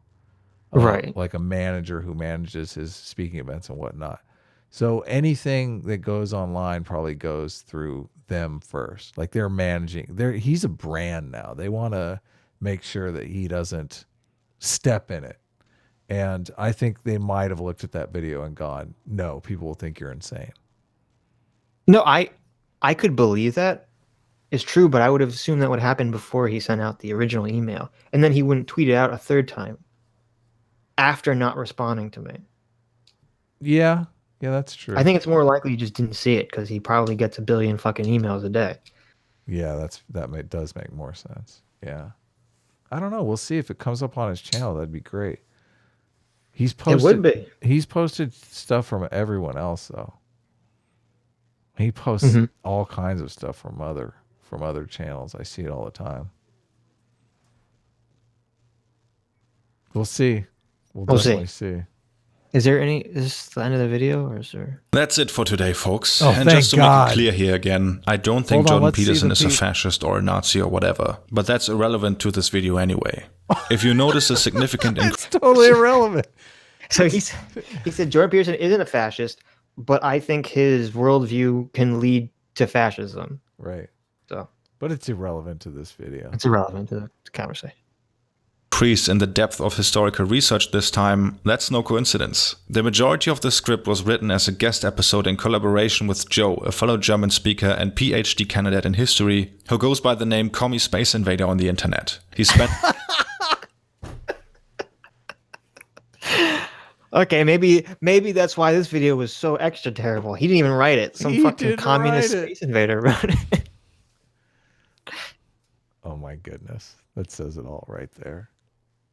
spends a lot of his time answering questions and moderating the Ask Historian subreddit, which I mentioned in past videos. It's an educational community currently with 750,000 subscribers where people can post their questions about history and have them answered by actual historians and experts in the subject. Okay, that doesn't really bode well that there's some Ask a Historian subreddit where the guy who wrote this video is a mod on.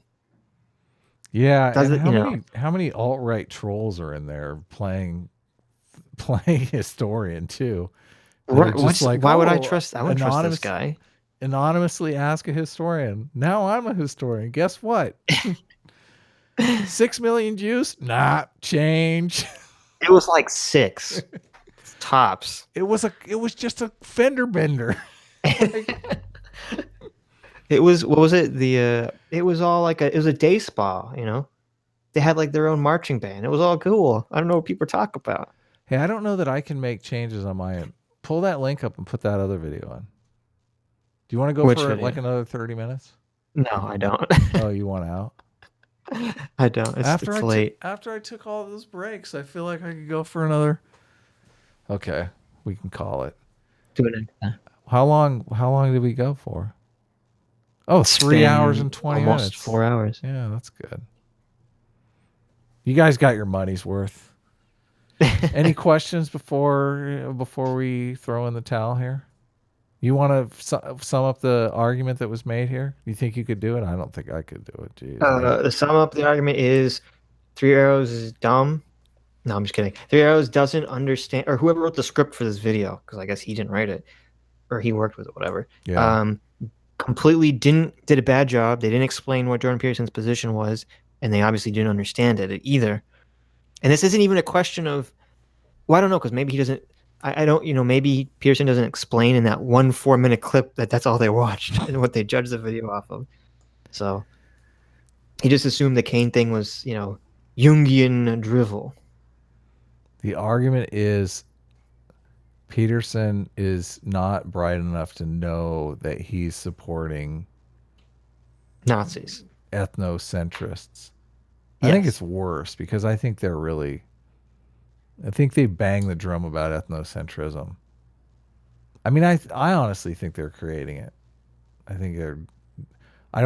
think conservatives who they always conflate with racists are repulsed by racism, or are just as repulsed by racism as anyone on the left. I think in this day and age, very few people are not repulsed by racism. I don't agree with it. Really? Yeah. I think there's still lots of racist people out there.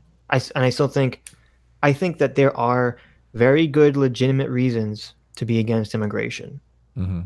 But I do think a lot of people who are against immigration are against it primarily because based on race. Yeah.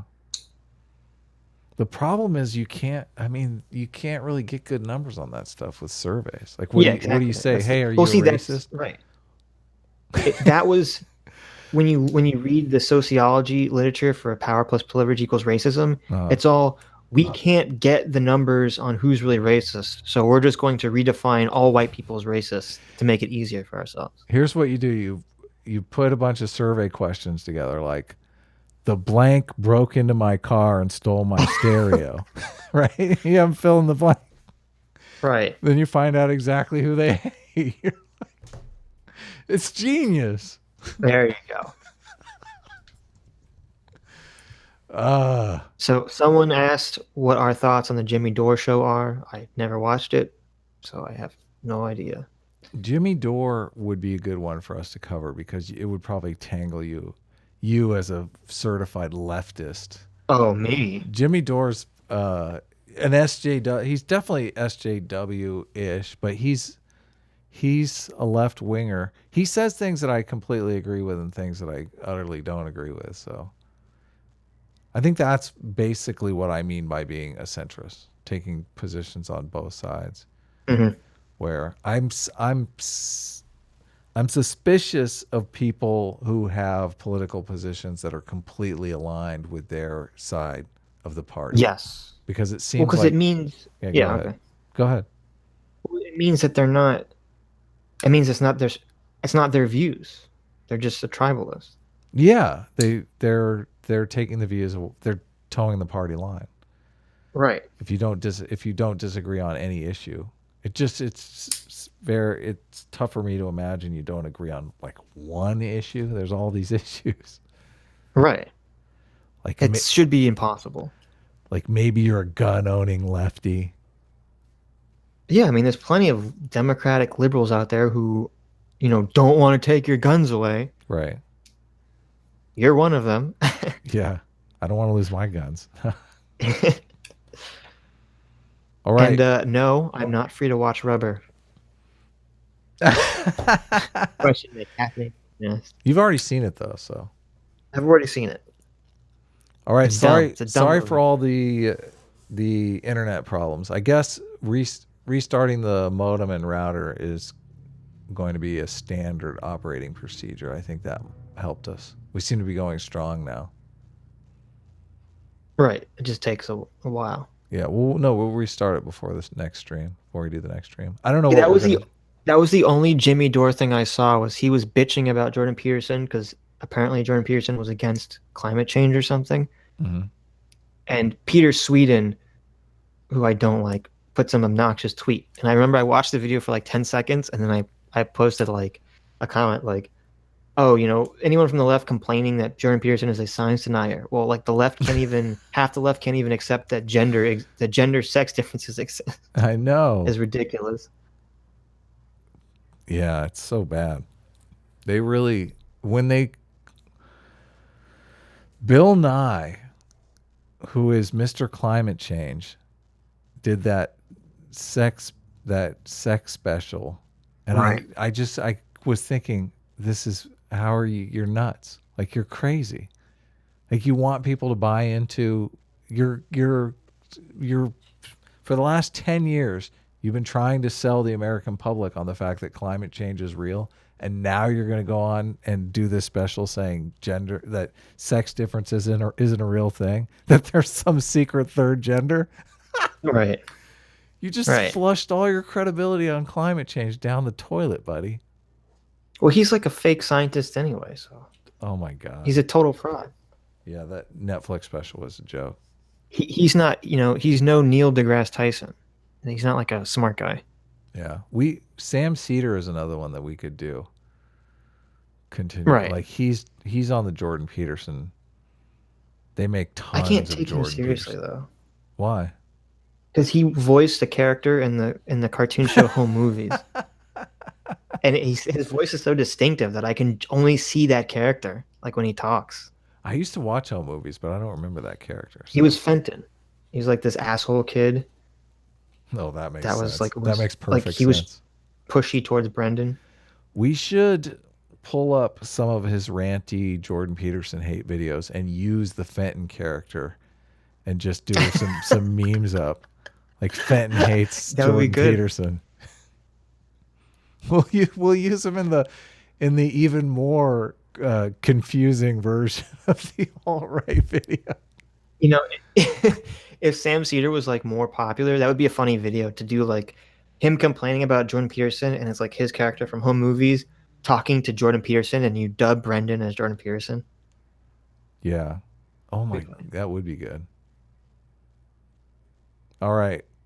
We're going to call it a show. Thank you so much for the super chats, guys. Thanks for tuning in. And I'm getting ready to click the button. Any last words, Sitch? The fourth Jewish Reich will reign supreme. Jews will conquer the world. We're taking over. What? Prepare yourselves. That's not going to happen. Listen, I know Sitch. We talk like privately. If any weird stuff, okay, you guys are the first to know, okay. Any world domination talk, any mega mind type shit, weapons, guns, anything like that. You guys are the first to know. Okay. Take care, everyone.